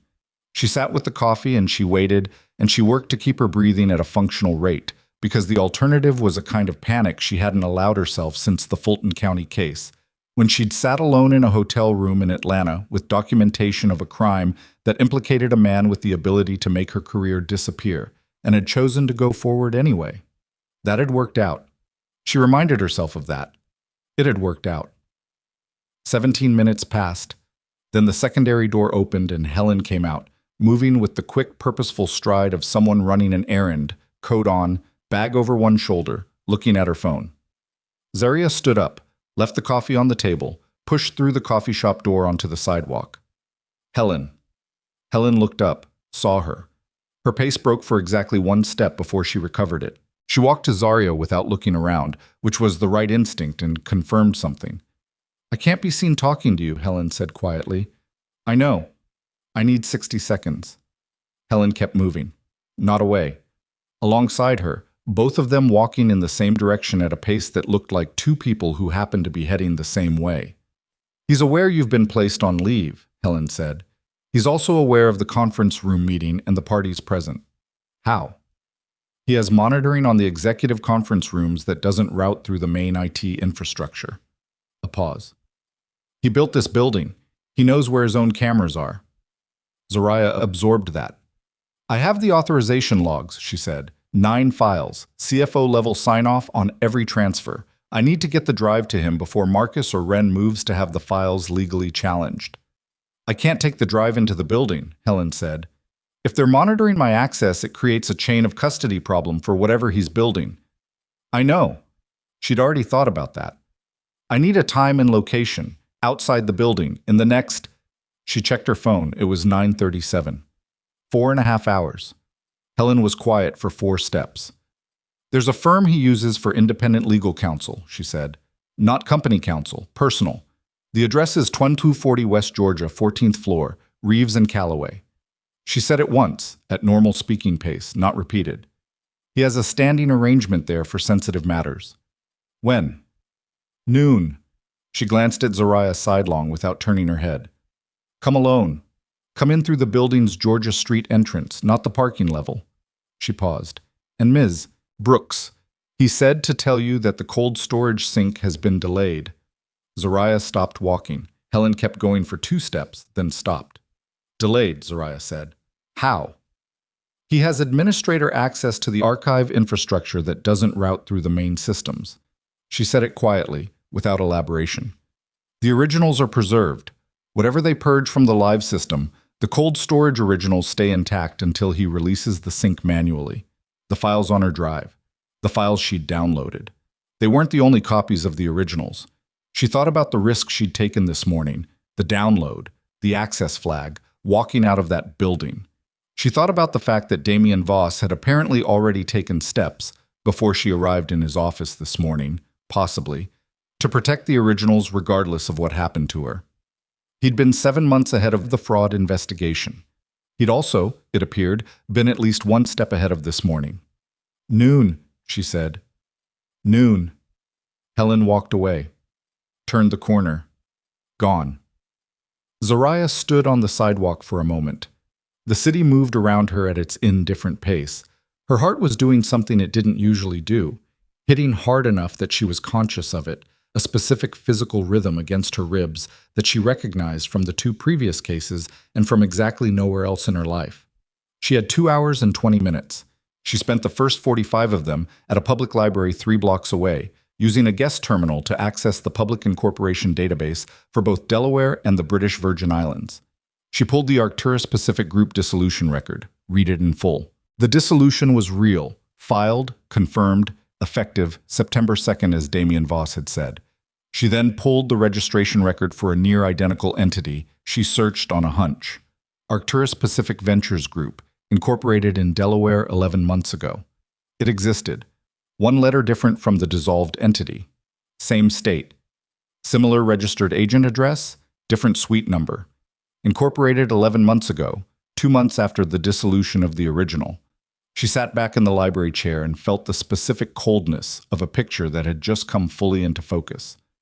Someone had waited for Damien Voss to dissolve Arcturus Pacific Group, then created a near-identical entity, close enough that a routine due diligence check against the name would pull up the dissolved original, not the new fraudulent one, and used it as the receiving structure for the laundered funds. The sophistication of that was not Marcus Hale. Marcus Hale was a capable operator, but he was also a man who communicated in performative language and managed by intimidation, which were the characteristics of someone executing a plan, not designing one. The person who had designed this, who had watched Damien Voss dissolve an entity, identified the window it created, incorporated a shadow structure, and built a layered transfer chain through 4 shell companies. That person was operating at a different level. Thomas Wren had been CFO of Voss Capital for 11 years. He had built the firm's internal compliance infrastructure. He knew exactly where the gaps were because he'd decided where to put them. She printed the incorporation record, paid for the print with coins, folded the page and put it in her coat pocket with the notebook. Then she sat for a moment and thought about something that had been sitting at the edge of her attention since the conference room. Preston Marsh. Preston, who had been in that meeting, who had been placed in a room with Marcus Hale and Thomas Wren, the director and the CFO. As what? A witness? A participant? Or a man who'd been told to be there and had no good option except to go? Preston, who had been unable to look at her in the elevator the morning after her initial discovery, who had walked past her desk without speaking, who had been, she thought about it now, reconstructing the specific texture of his behavior over the last 2 days, Not hostile. Not involved in the mocking, the way some of them had been. Just absent. Present in the room, but somewhere else behind his eyes. She'd seen that look before. She'd seen it on the face of a junior accountant in the Fulton County case who had known something was wrong for months before she arrived, had been sitting on the knowledge because he didn't know what to do with it, and who had ultimately been the one who gave her the final piece she needed to make the case. She thought about Preston for a while. Then she left the library. At 11:40, she was outside 1240 West Georgia. 11 stories of glass and granite, a building that occupied the specific architectural register of serious professional money.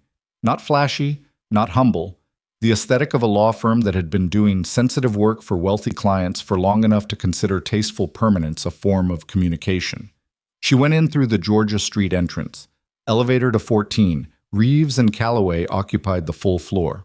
The reception desk was staffed by a man in his 40s who looked up when she came in and said, before she'd opened her mouth, "Ms. Brooks, room 4, down the hall, left." She went down the hall, turned left. The door to room 4 was closed. She knocked. "Come in." Damien Voss was already there, standing, not sitting. He was still in the dark sweater from this morning, which told her he'd come directly here from somewhere without going back to the tower, which told her he'd been planning this movement since their conversation ended at 7:51. There was someone else in the room. A woman. 50s, silver hair cut short, the kind of face that communicated a long history of hearing bad things and deciding what to do about them. She was seated at the table with a legal pad and a pen. "This is Miriam Calloway," Damien said. "She's been my personal counsel for 9 years. What you say in this room is protected." Zariah looked at Miriam Calloway. "I don't have a retainer." "You don't need one," Miriam said. "Sit down, Ms. Brooks." She sat, put her bag on the table, reached in and put the encrypted drive on the surface between them. 9 files, she said. Original authorization logs from cold storage. Every transfer in the chain. Dual sign-off on each one. Marcus Hale and Thomas Wren. Damien picked up the drive, looked at it, set it down. "Thomas Wren," he said. It wasn't a question, but it had the quality of a word a person says when they've been carrying the suspicion of it for a long time, and hearing it confirmed out loud costs something. "His name is on all 9, she said. "I also found this morning." She took the printed incorporation record from her coat pocket, slid it across the table. He looked at it. She watched his face. "Arcturus Pacific Ventures Group," he said. "Incorporated 11 months ago. 1 letter different from your dissolved entity. Same state." Miriam reached over and took the paper. "Read it." Made a note. "When did you find this?" Damien said. 2 hours ago. Public database. It's not hidden. It's hidden in plain sight. Anyone searching the original Arcturus Pacific Group name would pull up your dissolved entity. They'd have to specifically search the variation to find this one, and there's no reason to do that unless you already knew to look. "I didn't know to look," he said quietly. 7 months, and I didn't find this. "You were looking from inside the building," she said. "Your search parameters were constrained by what you had access to without flagging that you were looking. I was working from outside this morning, public terminals, no constraints." He looked at her for a moment. "Thomas has been my CFO for 11 years, he said. "I know. We built this firm together. He was there when it was 12 people in a leased office on Granville Street." She didn't say anything. There was nothing to say to that. The length of her relationship wasn't evidence of its integrity, and they both knew it, but knowing it didn't make the weight of it lighter. "Mr. Voss?" Miriam's voice, precise and unornamented. "We need to talk about the timeline, the BC Securities Commission, Financial Crimes Unit. If we're going to move before they do—" "She already has a contact," Zariah said. "A compliance officer at a regulatory advisory firm in Toronto. She has a copy of my preliminary documentation and instructions to file with the commission at 2 p.m. today if she doesn't hear from me." Miriam looked at her. 2 p.m. "Yes. It's 11:58. "I know. We need 2 things before 2 p.m. is useful," Miriam said. "We need a formal legal submission of the authorization logs as authenticated evidence, and we need a corroborating statement from someone inside the company who can speak to the internal suppression of the original inquiry." Zariah thought about Preston Marsh. "There may be someone," she said. Both of them looked at her. An analyst in the Pacific Holdings team, she said. He was in the conference room this morning with Marcus and Wren, but he had no function there. He didn't speak. He didn't ask anything. He was there as a presence. Marcus has been using him as a monitor on my workstation, but I don't think he understood what he was monitoring for. She paused. I think he's been uncomfortable with what he knows for a while and hasn't had anywhere to take it.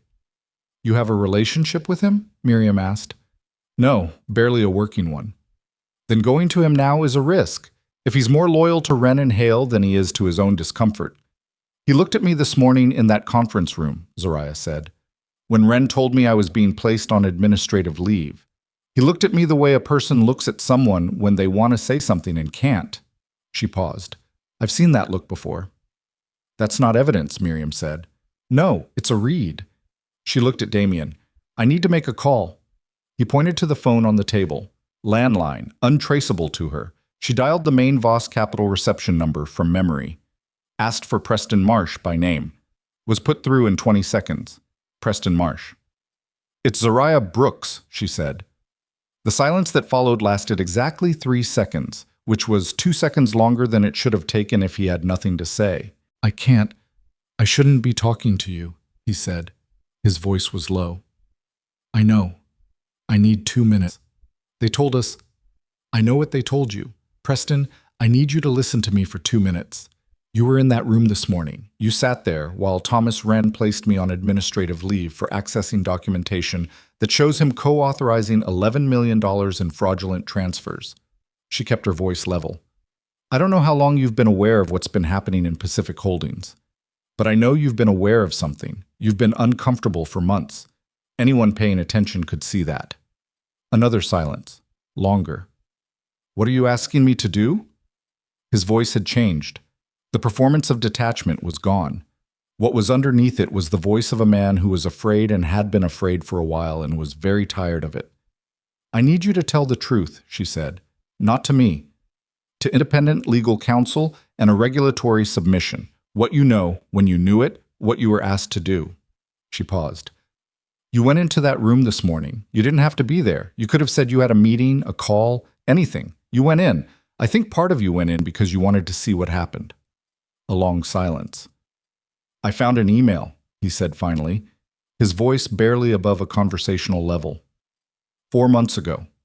I was copying a file structure for Marcus, routine admin, and I found an email chain in the folder. Between Marcus and Wren. It referenced the Meridian shelf transfers. It wasn't ambiguous. I knew what it was. What did you do with it? I closed it. A breath. I closed it and I told myself I hadn't seen it, and I spent 4 months trying to believe that.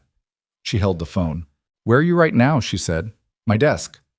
Can you leave the building in the next 20 minutes? A pause. Yes, he said. She gave him the address.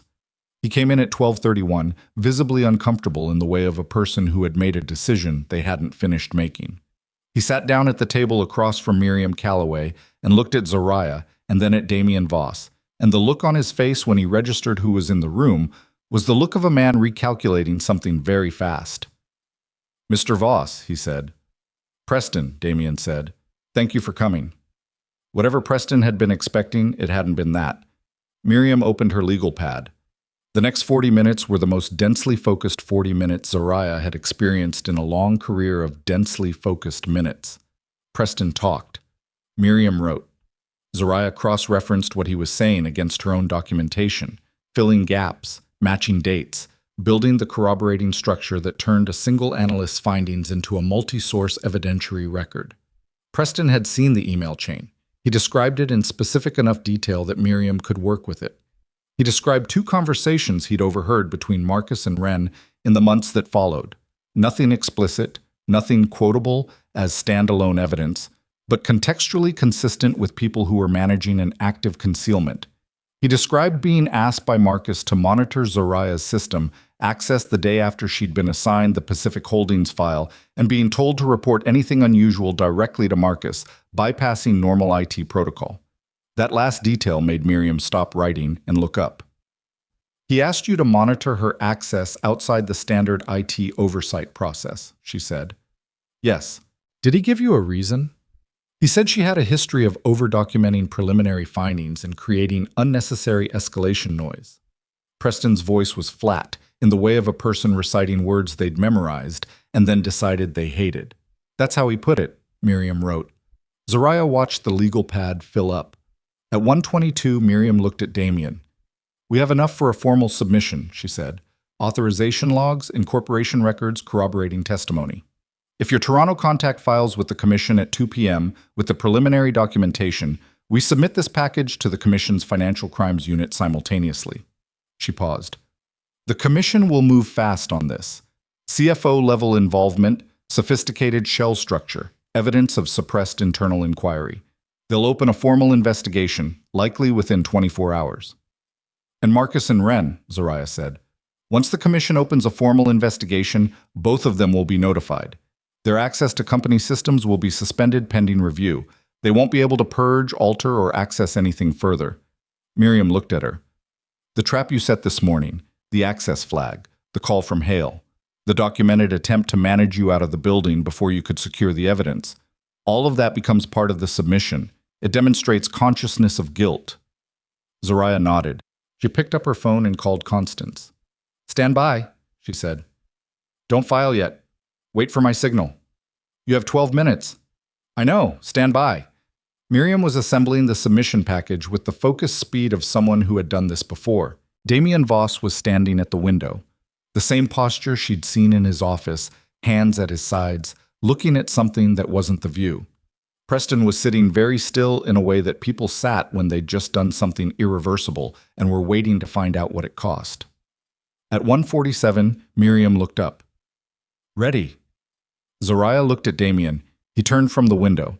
His face had that quality she was beginning to recognize as his version of certainty. Not loud, not performed. The quality of a decision already made and at rest. "Do it," he said. Miriam submitted the package. Zariah called Constance. "File it." "Filing," Constance said. A pause. "Done. Thank you. Are you okay?" She thought about that for a second. "Ask me on Friday," she said. She hung up. Set the phone on the table, looked at the encrypted drive still sitting on the surface where she'd placed it 2 hours ago. The package was in. The Commission had the filing. Miriam's submission was in the system. The authorization logs were authenticated and submitted, and in the hands of people whose job it was to do something with them. It was 1:49 p.m. on a Wednesday in March.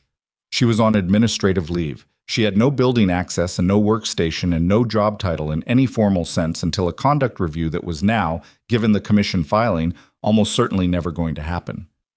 Thomas Wren was in his office on the executive floor of the Voss Capital Tower, signing off on whatever he was signing off on at 1:49 p.m., not yet knowing that 2 simultaneous filings had been submitted to the British Columbia Securities Commission in the past 7 minutes. Marcus Hale was on the Pacific Holdings floor, possibly looking at the clean quarterly report she'd never submitted, possibly calling IT to find out how much she'd taken from cold storage, possibly sitting at his desk doing nothing useful while the ground finished shifting under him. She thought about the moment he'd walked over to her desk with Preston watching and the others listening and had said what he said about breakfast burritos, and had laughed, and had expected the room to laugh with him, and had been right, and had walked away from her workstation 2 seconds later without once considering the possibility that the woman he'd just performed for was already, quietly, irreversibly, dismantling everything he'd spent months protecting.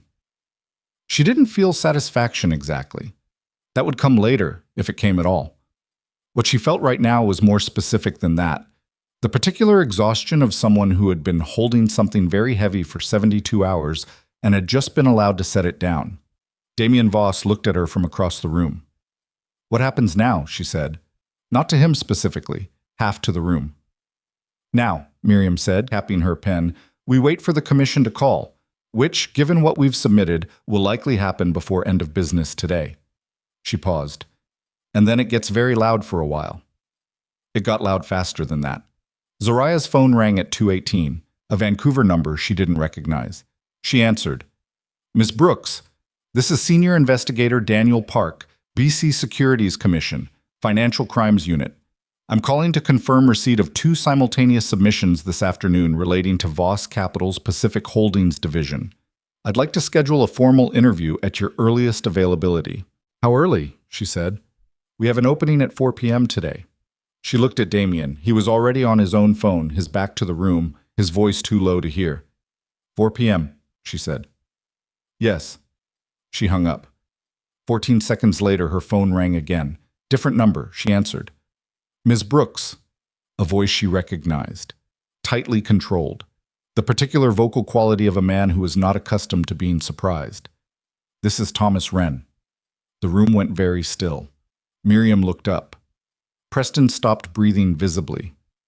Mr. Wren, she said, I'm going to suggest to you that whatever you've done in the past few hours can still be managed, he said. There are ways to contextualize this that protect everyone involved, including you.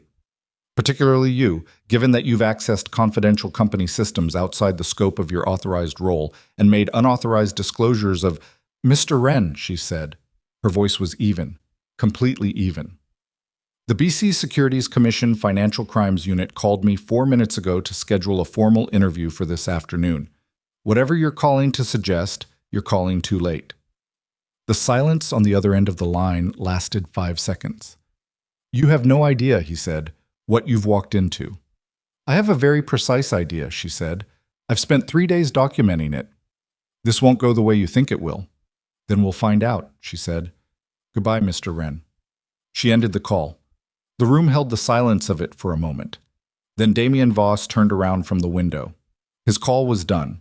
He looked at her with that still, economical attention that she'd decided by now was simply how he processed things, fully, without performance. Wren called you, he said. Yes. What did he say? That it could still be managed. She set her phone on the table, and that I don't know what I've walked into. Damien's jaw tightened, a small movement, the first thing she'd seen from him that was purely involuntary. He's going to move, he said. Not to her, to Miriam. He's already moving, Miriam said. She was looking at her own phone. I've got a message from our filing contact at the commission. Wren's legal team submitted a counter motion 12 minutes ago arguing that the cold storage access was unauthorized and the documentation was obtained in violation of company policy. They're trying to have the authorization logs excluded. Can they? Zariah said. Not easily. The cold storage was within your permission set. The argument that your purpose was outside authorization is weak, given that your role as a forensic analyst is specifically to investigate financial discrepancies. Miriam's voice had the crisp certainty of someone on solid ground. But they're not trying to win that argument in the long run. They're trying to create enough procedural noise to slow the investigation down and buy time. Time for what? Preston said. His voice was quiet. Nobody answered because they all knew the answer was the same as it always was when a person with significant resources and something to hide bought time. To move money, to destroy records, to exit positions, to make the trail colder. How long does the counter motion give them? Damien said. If the commission rules on it immediately, a few hours. If it goes to a duty judge for a hearing, potentially until tomorrow morning. Damien looked at Zariah. She was already thinking. The email chain, she said. She looked at Preston. The one you found 4 months ago, between Marcus and Wren. You said you closed it. Yes. Was it in the company? Marcus's file directory. Yes. Did you delete it? No, I closed the folder and left it. It's still there, she said. She looked at Miriam. If the commission can access Marcus Hale's file directory under an emergency preservation order before their legal team has time to clear it, that email chain is additional corroborating evidence that exists independently of the cold storage logs. It doesn't matter if they succeed in excluding the authorization logs. If the commission has that email chain, the counter motion becomes irrelevant. Miriam was already dialing. Zariah sat back. Her hands were on the table and she looked at them for a moment. Both of them, the knuckles, the short practical nails, the small scar on her right index finger from a box cutter she'd used carelessly in college. And she thought about the last 72 hours in a way she hadn't allowed herself to do while she was inside them. She'd found something, been told to bury it, refused, lost her job, lost her building access, walked out onto Burrard Street with a drive and a notebook and a payphone and a contact in Toronto and the specific, stubborn, possibly reckless conviction that the truth didn't stop being the truth because someone powerful found it inconvenient. Thomas Wren was on his phone right now. Marcus Hale was on his phone right now. Their legal team was working the counter-motion with the practiced urgency of people who'd done this before, who knew how to use procedure as a weapon, who had resources she didn't have, and time they were buying with those resources. None of that was over, but at 4 p.m. she was sitting down with a federal investigator. And the email chain, if Miriam got the preservation order in time, was about to make everything Thomas Wren's legal team was doing look exactly like what it was. The frantic, expensive noise of men who'd been caught and knew it, and were spending their last available hours trying to make the knowing of it not matter.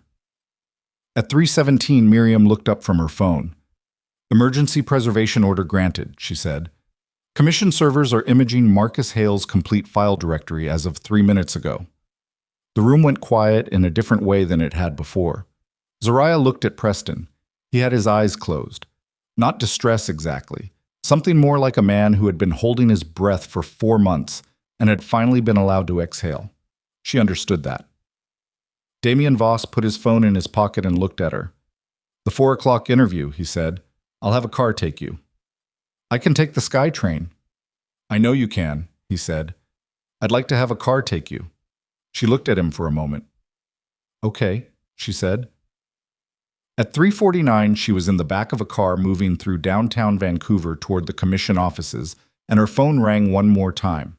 The number was marked as her employer, former employer, which meant it was routing through the Voss Capital main system.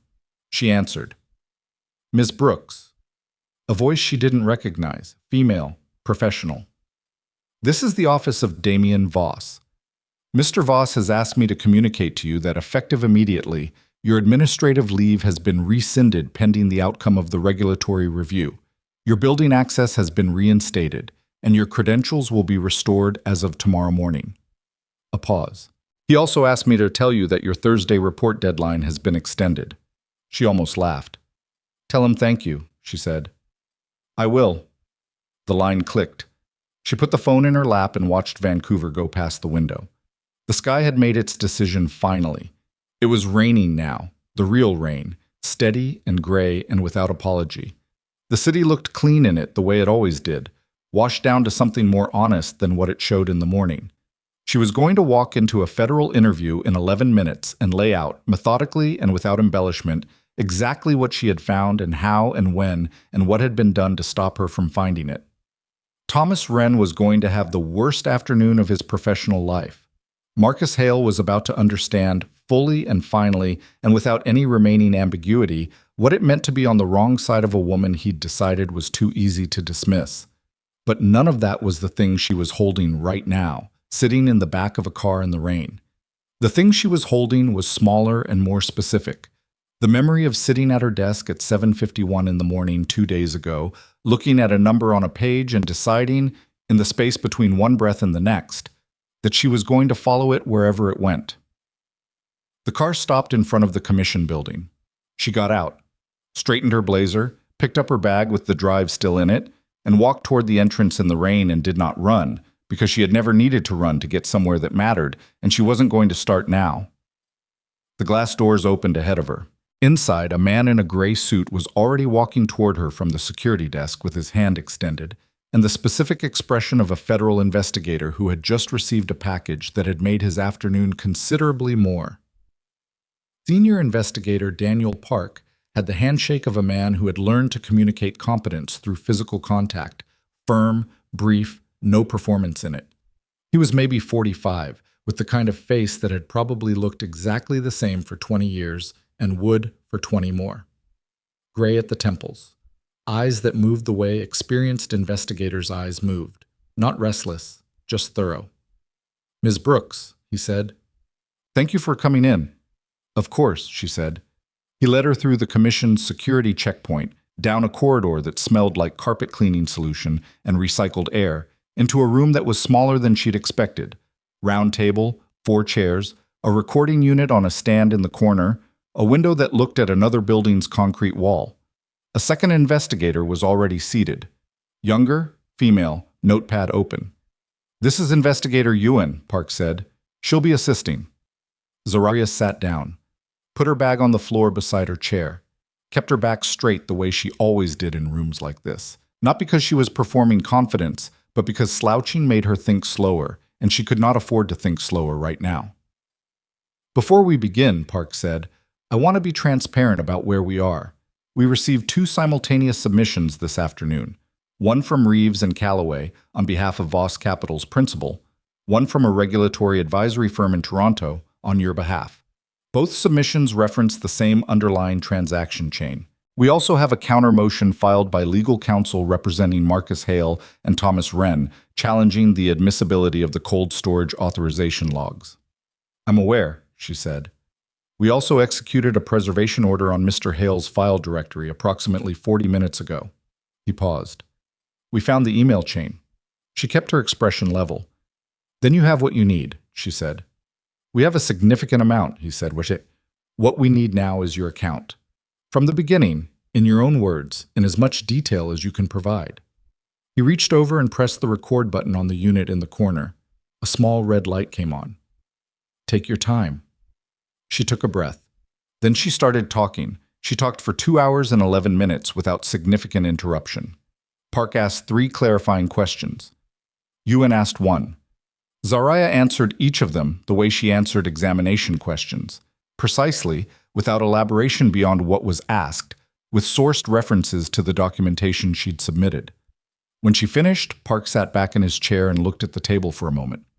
Ms. Brooks, he said, I want to be honest with you about what happens next. The Commission will open a formal investigation. That decision has already been made at the director level. Arrest warrants for Mr. Hale and Mr. Wren are being prepared in coordination with the RCMP Financial Crime Unit. Those will likely be executed within 48 hours. And the countermotion, she said. The countermotion is effectively moot given the email chain. Even if a duty judge found the cold storage access technically irregular, which we don't believe they would, the email chain is a separate evidentiary stream obtained under a court-authorized preservation order. It stands independently. She nodded. There's something else, Park said. He looked at her with the kind of directness that people used when they were about to say something they expected to land badly. The investigation will be broad. It will examine the full scope of Pacific Holdings' financial activity going back further than your documentation covers. It will examine the conduct of everyone involved in the authorization chain, including some decisions made by Mr. Voss in his capacity as principal. She looked at him. He dissolved Arcturus Pacific Group, she said. The shadow entity was created by someone else after the dissolution. That's your current understanding, Park said. It may prove accurate, but a formal investigation doesn't take anyone's word for what it finds. We'll be examining Mr. Voss's conduct as thoroughly as anyone else's. I want you to know that because you've been in contact with him today, and I want to make sure you understand the full picture. She understood what he was saying. He was being fair. He was also being precise in the way of someone who had learned that people who helped investigations sometimes later felt they'd been given assurances that weren't actually given. I understand, she said. His conduct should be examined. That's how it should work. Park looked at her for a moment. Something shifted slightly in his expression. Not warmth exactly, but a form of recognition. Yes, he said. That's how it should work. She left the commission offices at 6:14 in the evening. The rain was still going, heavier now, the kind that made the Vancouver streets look like they were lit from underneath, all the headlights and storefronts dissolving into the wet pavement. She stood outside for a moment with no car waiting and no particular plan, and she felt, for the first time since 7:42 Monday morning, the specific texture of not having a next step. Every action for the past 72 hours had generated the next one. Find the discrepancy. Document it. Resist the suppression. Secure the files. Get to Voss. Get to the commission. Talk. Sit in that room and be precise for 2 hours and 11 minutes. Now there was nothing immediate. She was tired in a way that lived in her bones rather than her muscles. The kind of tired that didn't respond to sleep, that required something slower than sleep to process. She called her sister. It rang 4 times. Then, Zariah? It's almost 7. I was about to call you. I know, she said. I'm sorry. I'm standing outside a building in the rain. Are you okay? She thought about that question, the same one Constance had asked. She'd told Constance to ask her on Friday, which was a way of not answering. I think so, she said. I'm going to be. What happened? You sounded strange on Monday. You've been… I'll tell you everything, she said. I promise. Not on the phone. Are you coming home for the weekend? Mom's been asking. Her mother's kitchen. The particular smell of it, coffee, and something baking, always something baking, the specific weight of being somewhere that knew her before she knew herself. Yeah, she said, I think I am. She took the Sky train home, changed out of the blazer, made herself eat real food this time, not crackers, not cold coffee, and sat at her kitchen table with a glass of water and looked at the pothos on the windowsill that was still, improbably, doing fine. She didn't open the laptop, didn't look at the notebook, didn't open anything related to Voss Capital or Pacific Holdings or the 14 months of wire transfers she'd had running in her head for 3 days. She just sat. At 9:47, a text came from a number she didn't have saved. She almost didn't open it. Then she did. The board has been notified. Hale and Wren have been suspended pending investigation effective immediately. I wanted you to know before the morning. DV. She read it twice. Set the phone face down on the table. DV. She thought about a man who'd been building the same case she'd built in 3 days, building it for 7 months, and still hadn't found the shadow entity because he'd been looking from the wrong angle. She thought about him in his office this morning, with the sleeves of his sweater pushed up, the whiteboard behind him covered in a financial diagram she hadn't had time to read, and the particular quality of stillness he had that she recognized now as something specific, the stillness of a person who was used to carrying things alone and had not yet learned to put them down. She didn't text back. Not tonight.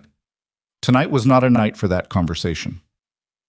She went to bed at 10:30 and slept until 7:15 without dreaming, which was the best she'd done in 4 days. Thursday arrived the way days arrived after something seismic, the same as always on the surface, different in every way underneath. She made coffee, dressed, took the Sky train, walked the 4 blocks to the tower on Burrard Street and went through security with her reinstated key card and said good morning to Ron, who looked at her with an expression that suggested he'd had a more eventful Wednesday afternoon than usual. Ms. Brooks, he said, good to have you back. Thank you, Ron. She went to her floor, sat at her desk, poured coffee into the navy mug. The floor was different, not physically. Same desks, same monitors, same ambient HVAC hum. But Marcus Hale's office at the end of the floor was dark. Preston Marsh was at his desk and looked up when she sat down and held her gaze for a moment with an expression she didn't have a clean word for. Something between relief and the residual weight of a man who had carried a wrong thing for a long time and was learning what putting it down felt like. She gave him a small nod. He gave one back. The analyst, whose name she still didn't know, was not at his desk. She found out later he'd called in sick. She suspected he'd decide to be sick for several days while he determined which way the building was leaning. At 9:40, her phone rang. A commission number. Not Park's direct line, but the main intake. Ms. Brooks, Senior Investigator Park asked me to inform you that arrest warrants for Marcus Hale and Thomas Wren were executed this morning at 7:45. Both individuals are in RCMP custody. You may be contacted for additional statement clarification over the coming weeks. If you have questions at any point, here's the direct line. She wrote the number down, thanked the woman. Hung up, sat for a moment. 7:45 this morning. She'd been on the Sky train, looking at the city and through the window, while 2 men who had told her to leave the big picture to the adults were being arrested in, she assumed, their homes, their morning routines, whatever 7:45 looked like for men like that on ordinary days. She opened the Pacific Holdings file on her monitor. Then she closed it. She sat for a moment with the closed file and thought about what Constance had said on the phone Tuesday night. You were past the point where you could put it down. She'd said she knew that. She had known it. But knowing it and living it were 2 different weights, and she'd been carrying the second one for 3 days straight, and she needed, just for this moment, to acknowledge that. She opened the file again. Got back to work. The story broke publicly on Friday morning. She found out not from the commission or from anyone at Voss Capital, but from her phone, which began generating news notifications at 6:58 a.m. while she was still in her apartment pulling on her shoes. The first headline read, Voss Capital CFO, Director arrested in 11.4 M fraud scheme, internal whistleblower credited. The second, from a financial industry publication, was more specific. Sophisticated shell structure spanning 4 jurisdictions unraveled by company's own forensic team. She read them both. Then she put her phone away and tied her shoes and finished getting ready. Whistleblower. She turned the word over in her mind on the train. It wasn't wrong. It just didn't feel like the word she would have chosen. What she'd done wasn't blowing a whistle. It was finding a number that didn't balance and following it, the same way she'd followed every number that didn't balance in 17 years of doing this work. The fact that this one led somewhere larger than usual didn't change the fundamental act. The floor was different when she arrived Friday morning. Not the careful avoidance different of Thursday, or the held breath different of the days before. Different in the specific way that offices became different when something had happened that everyone knew about and nobody was pretending otherwise. People looked at her. Not the sideways, check to see if she's watching kind of look she'd gotten used to managing. Direct looks. Some of them she read as straightforward, a kind of dawning recalibration, the expression of people who had sorted her into a category and were adjusting the sort. A woman from the compliance support team, someone she'd never had a real conversation with, stopped near her desk and said simply, "I saw the news. Good for you," and walked away. She didn't know what to do with that. She said thank you to the woman's retreating back. At 11:30, Helen called her desk line. "Mr. Voss would like to see you," she said, "when you have a free moment." "I can come now," she said. "The elevator to 38 is available to you. Your keycard has been updated." She rode up at 11:34. The same corridor. The same muted quiet. Helen was at her desk outside the double doors and gave her a look that communicated something Zariah filed as professional acknowledgement, the kind you gave someone who'd done something difficult correctly. She knocked. Went in. Damien Voss was at his desk this time, actually seated, which was the first time she'd seen him in that position. The whiteboard on the far wall had been wiped clean. Where the financial diagram had been, there was now just white. She noticed that. The work he'd been doing in private for 7 months, erased now that it was finished and in other hands. He stood when she came in. She hadn't expected that either. "Ms. Brooks," he said. "Sit down, please." She sat. He sat. I was quiet for a moment. Not the managed quiet of their first meeting, where she'd felt him making calculations. This was different. The quiet of someone deciding how honest to be. "I owe you an apology," he said. She looked at him. "I put you in a position Wednesday morning that was significantly more dangerous than I represented it to be," he said. "I framed the cold storage access as a calculated risk. It was. But the downside of that risk landed entirely on you. You're the one who was walked out of the building. You're the one who received the call from Wren." He paused. "I was in this building, with legal counsel accessible, while you were standing on a sidewalk with a drive in your bag and no clear path to me." She thought about the payphone, the parking structure, the cold metal receiver. "You preserved the cold storage originals," she said. "You'd already taken steps before I arrived." "That protected the evidence," he said. "It didn't protect you." She sat with that. "I made my own choices," she said, "from the beginning. You didn't ask me to do anything I hadn't already decided to do." "I know. That doesn't fully absolve the imbalance of the position." She looked at him, really looked, the way she hadn't quite let herself in the previous meetings because there'd been too much else requiring attention. I was a man who had built something significant, had it compromised from inside by someone he'd trusted for 11 years, had spent 7 months investigating it alone, and was now sitting across from the analyst who'd cracked it open in 72 hours, trying to say something true. He wasn't performing the apology. That was the thing. She'd received many performed apologies in her career, the kind that were actually a form of management, designed to put you at ease in a way that benefited the person apologizing more than the person receiving it. This wasn't that. "Okay," she said. He nodded. "The board met this morning," he said. "Emergency session. They've been briefed by counsel on the full scope of the investigation. There will be a restructuring of the executive team. The CFO role will need to be filled on an interim basis and then formally searched." He paused. "There's also a conversation the board wants to have about internal financial oversight, specifically about whether the current structure for investigating intercompany transactions is adequate." She heard what was underneath that sentence. She waited. "I'd like to offer you a role," he said. "Not the same role. A new one. Created specifically for this. Director of Financial Intelligence. You would lead an independent internal oversight function, reporting directly to me and to the board, outside the standard management chain. You would have access to all transaction systems, all subsidiary records, all intercompany structures. Your mandate would be to find exactly what you found this week, before it reaches the scale it reached." She looked at him. "That's a significant offer," she said. "It's a significant gap," he said. "You saw it better than 7 months of my own investigation did. I think you know why I'm asking you." She did know. The question was whether she wanted it. She thought about her desk downstairs. The Navy mug. The 742 arrival. 3 years of keeping her head down and doing the work and letting the numbers speak while men like Marcus Hale performed for rooms that didn't deserve the performance. 3 years of eating breakfast at her desk while someone decided that was a thing worth mocking, and saying nothing because saying nothing costs less than the alternative.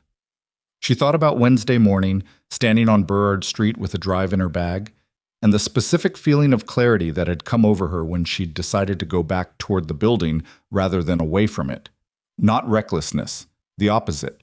A clear-eyed decision to stop managing the cost of her own visibility and let the full weight of what she actually was make contact with the situation.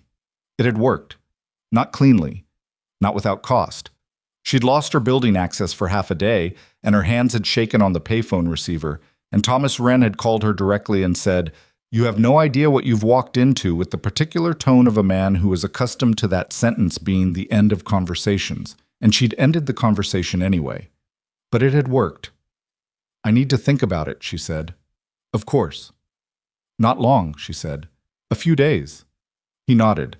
"There's no pressure on timing. The offer stands." She stood up. He stood. She picked up her bag. "Mr. Voss," she said at the door. He looked at her. "The Arcturus Pacific Shadow Entity," she said. "Arcturus Pacific Ventures Group. You said you dissolved the original 14 months ago." "Yes." "Do you know why Wren picked that name? For the shadow structure. He could have used any name. He used something so close to your dissolved entity that it would take someone specifically looking for the variation to find it." He was quiet for a moment. "I've thought about that," he said. "And?" "I think Thomas wanted a layer of plausible connection to my name in the structure," he said. "Not enough to implicate me directly. Enough that if the investigation ever started going well for prosecutors, there was a narrative thread pointing at me that he could amplify. A contingency." His voice was even when he said it, but something behind his eyes wasn't. 11 years. She looked at him. There was nothing useful she could say to that. The duration of a betrayal didn't change its nature. It just changed the specific weight of it. "Goodbye, Mr. Voss," she said. "Goodbye, Ms. Brooks."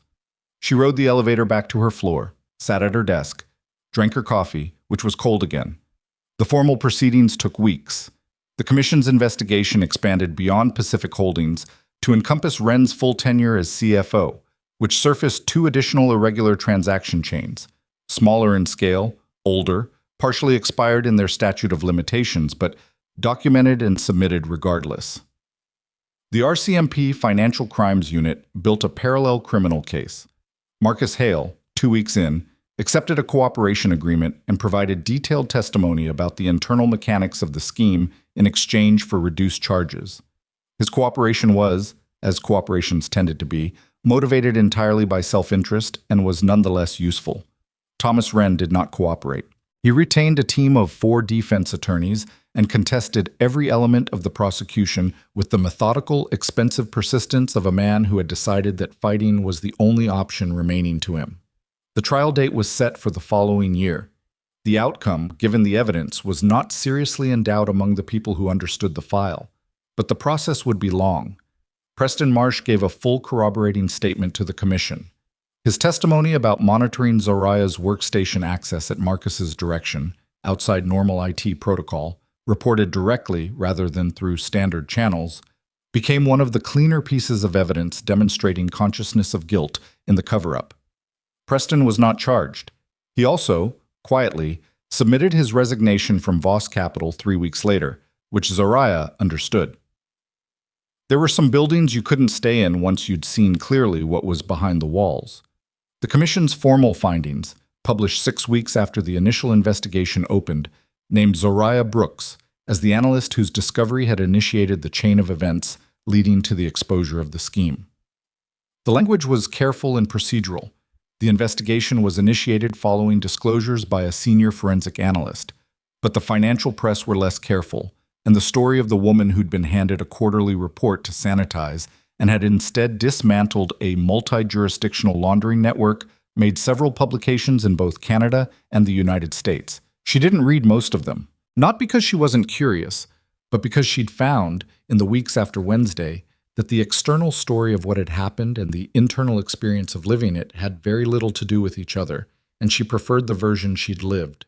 She called Constance 3 weeks after the filings. "You good?" Constance said. No preamble. "Getting there," Zariah said. "You?" "Busy. Your thing generated referrals. 3 firms have called us in the last 2 weeks asking about internal oversight review." A pause. "You started a conversation in the industry." "I found a discrepancy," Zariah said. "I followed it." "That's how conversations start," Constance said. "Someone pays attention when everyone else decided not to." She was quiet for a moment. "Thank you," she said, "for the 2 p.m. deadline, for picking up the phone." "That's what phones are for," Constance said. She made the trip to Atlanta the weekend after the formal findings were published.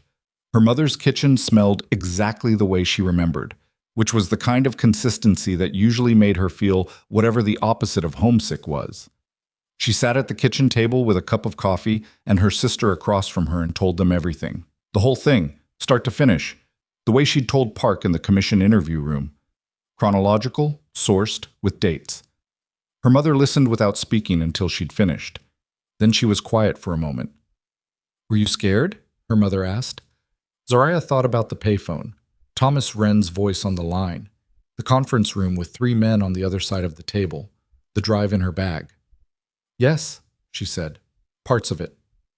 "But you kept going." "Yes." Her mother looked at her for a moment with the specific expression she'd had since Zariah was small, measuring something, the way she always measured, not harshly but precisely. "You always did know when a number didn't balance," she said. Zariah thought about that for a second. "What do you mean?" "You were 8 years old," her mother said. "Your aunt gave you all the cousins $20 each for your birthdays. You came to me an hour later and said, 'Mama, the dates on these bills aren't right.' I didn't understand what you meant. You'd noticed that 2 of the bills had issue dates that were newer than the series numbers on the other bills. You thought that meant something was wrong." She paused. "It didn't mean anything, but you noticed." Zariah sat with that for a moment. "I didn't remember that," she said. "I did," her mother said. "I knew then you were going to be somebody people tried to fool." She reached across the table and put her hand over Zariah's. And couldn't. She sat with her mother's hand over hers for a moment without speaking, and outside the kitchen window, Atlanta was doing its ordinary Saturday morning things, and the coffee was good, and she was tired in a way that felt like it was finally beginning, slowly, to mean something other than exhaustion. She took the offer. Not immediately. She spent a week after returning from Atlanta thinking about it with the same seriousness she brought to anything that was going to change the structure of her daily life. She made a list, not of pros and cons, which was a format she'd always found reductive, but of questions. What did the role actually require her to become? What did it give her that she didn't already have? What did she lose by taking it, and what did she lose by not? The answer to the last question was the most honest. She lost nothing by taking it. What she had to give was not diminished by being given a better room to give it in. She went back to the 38th floor on a Tuesday morning, 3.5 weeks after the first time, and told Damien Voss she was accepting the role. He said good, with the same economy he applied to most things, and asked when she could start. "I already started," she said. "I started the morning I found the discrepancy." Something moved in his face. Not quite a smile. The thing that existed in the same neighborhood as a smile in a man who didn't produce them easily. "Yes," he said. "I suppose you did." The board presentation was 6 weeks after that. She'd been told it was a standard introduction. New executive role, formal presentation to the board of directors, 45 minutes. She'd prepared with the thoroughness she applied to everything.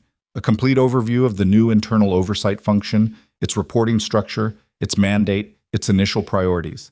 She'd written it herself, revised it 3 times, and then put it away for 2 days before reading it again with fresh eyes, which was the method she'd used on every significant document she'd ever produced. She dressed the morning of the board presentation, the same way she'd dressed the morning she walked into Damien Voss's office at 7 a.m., deliberately. The dark blazer, good shoes, her hair the way she wore it when she wanted it out of her way, pulled back, no apology. She took the elevator to the 38th floor and met Damien in the anteroom outside the boardroom. He was in a suit, which was the first time she'd seen him in one, and it suited him the way she would have guessed, like something he wore when the situation required it, without being something he particularly cared about. "Ready?" he said. "Yes," she said.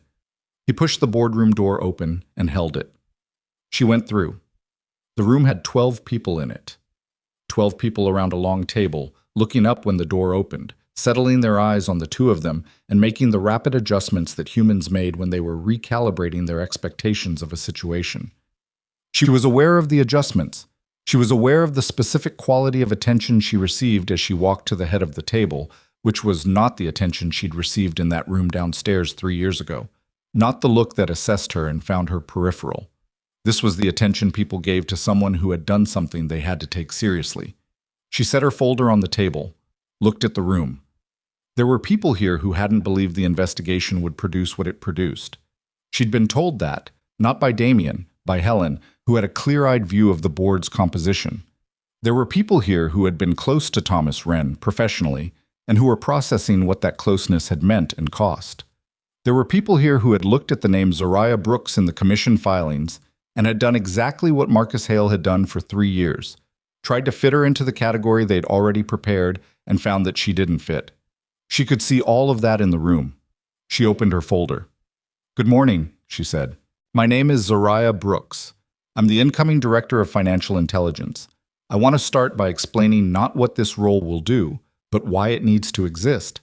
And I want to do that by walking you through a specific sequence of events in the Pacific Holdings division that the existing oversight structure failed to catch." She looked at the room.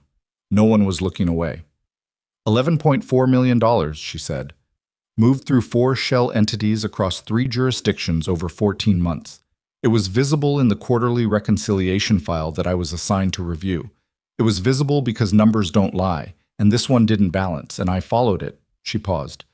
The question this board should be asking isn't how someone like Thomas Wren built this scheme. The question is what conditions allowed it to survive for 14 months inside a firm with this level of resources and this many oversight mechanisms. She looked around the table. The answer is that the oversight mechanisms reported to the people they were supposed to be overseeing, which is a structural problem, not a personnel problem, and this role exists to fix the structure. She talked for 40 minutes. Clean, sourced, no filler. When she finished, the room was quiet for a moment in the way rooms went quiet when they'd been given something real to sit with. The board chair, a woman in her 60s named Evelyn Park Sutton, who had said nothing during the presentation and who had the specific quality of stillness that Zariah recognized as high-order attention, spoke first. "Ms. Brooks," she said. "One question." "Yes." "When Mr. Hale asked you to leave the big picture to the adults," those were his words as reported in the commission findings, "what went through your mind?" Zariah looked at her. "I thought about the number," she said. $11.2 million, which became 11.4 when I finished the mapping. I thought that either that number was wrong or the explanation for it was wrong. And in 17 years of forensic accounting, I have never once found a large discrepancy that had a legitimate explanation that the person in charge of the file was actively reluctant to document. Evelyn Park Sutton nodded. A small, complete nod. "Thank you," she said. After the meeting, in the anteroom, Damien handed her a keycard she hadn't had before. Black, no logo on it. She looked at it. "Full system access," he said. "All subsidiaries, all jurisdictions, including the Executive Correspondence Archive." She looked at the card for a moment. "Including yours?" she said. He looked at her steadily. "Including mine." She put the card in her jacket pocket. Outside the window, Vancouver was doing what it did on clear March days when the rain finally stopped. Showing itself properly, the mountains visible, the water bright, the city spread out below in the uncomplicated way of a place that was simply where it was and had no particular interest in impressing you. She looked at it for a moment. Then she picked up her folder, straightened her blazer, and went to work.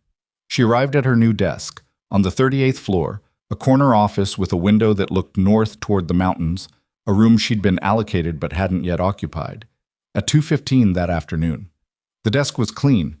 The chair had been adjusted for someone taller than her, so she adjusted it. She found a plain navy mug in the storage cabinet under the small credenza along the wall.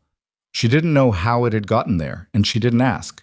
She made coffee, sat down, opened the encrypted drive, the same one, the one she'd carried through the worst 3 days of her professional life in a bag on her shoulder, and began transferring the documentation archive to the new secure system she'd been given credentials for that morning. She worked until 6:45. When she left, she didn't take the drive with her. For the first time in 4 weeks, she left it in the desk drawer, in the building, where it belonged. She rode the elevator down through all 38 floors, crossed the lobby, past Ron, who said "Good night, Ms. Brooks," with the specific inflection of a man who had said a lot of different things to a lot of different people across a security desk over the years, and could hear the difference between the ones that mattered and the ones that didn't. "Good night, Ron," she said. She walked out into the early evening. The air had that particular Vancouver quality of post-rain cold, clean, slightly metallic, carrying the smell of the water from somewhere west. She stood on Burrard Street for a moment. Not the way she'd stood here 4 weeks ago, with a drive in her bag and a decision she hadn't finished making, and the specific weight of knowing that whatever she did next would change the shape of everything that followed. Just standing, just breathing, the city moving around her in its ordinary and different evening way, and she one more person in it, going home. She turned and walked toward the SkyTrain, the same 4 blocks she'd walked 100 times, the same station, the same platform. The train came, she got on, found a seat by the window. Watched Vancouver recede as the train picked up speed, the towers, the water, the mountains going blue in the fading light. She didn't open her notebook, didn't check her work email, didn't do anything except sit with her hands in her lap and look at the city going past and let the motion of it be enough, which it was. Somewhere behind her, 4 weeks back, a quarterly report was still technically unsubmitted, the clean version, the one she'd been told to file, the one that would have made $11.4 million disappear into the ordinary noise of a large firm's financial records. She'd never submitted it. No one had asked her to, after a certain point. She thought about that sometimes, about how close it had come to being exactly what Marcus Hale wanted. She'd been tired, she'd been dismissed, she'd had 3 years of accumulated evidence that the building she worked in had assessed her and found her manageable. She'd looked at the number and followed it anyway. Not because she was fearless. She'd been afraid on the payphone. She'd been afraid in the conference room. She'd been afraid in the commission interview room, even though she'd known every fact in the file and had nothing to hide, because fear didn't require ignorance. Sometimes it came along anyway, and you breathed through it and kept talking. Not because she was exceptional, exactly, in the way that stories about people who did hard things often made the person seem singular, unreachable, a different category of human than the one reading about them. She wasn't a different category. She was a 31-year-old forensic accountant from Atlanta who knew how to read a ledger and had decided, in the space between one breath and the next, that the truth mattered more than the cost of following it. That was all. That had been enough. The train moved through the city. Outside, the last of the evening light was going off the water. She watched it until the train turned and the view changed, and there was nothing left to see but the tunnel walls closing around her, and then the next station opening up ahead, and then the one after that, and then finally her stop, and she stood and gathered herself and stepped off into the ordinary evening of her life, which was waiting for her exactly where she'd left it, changed and unchanged,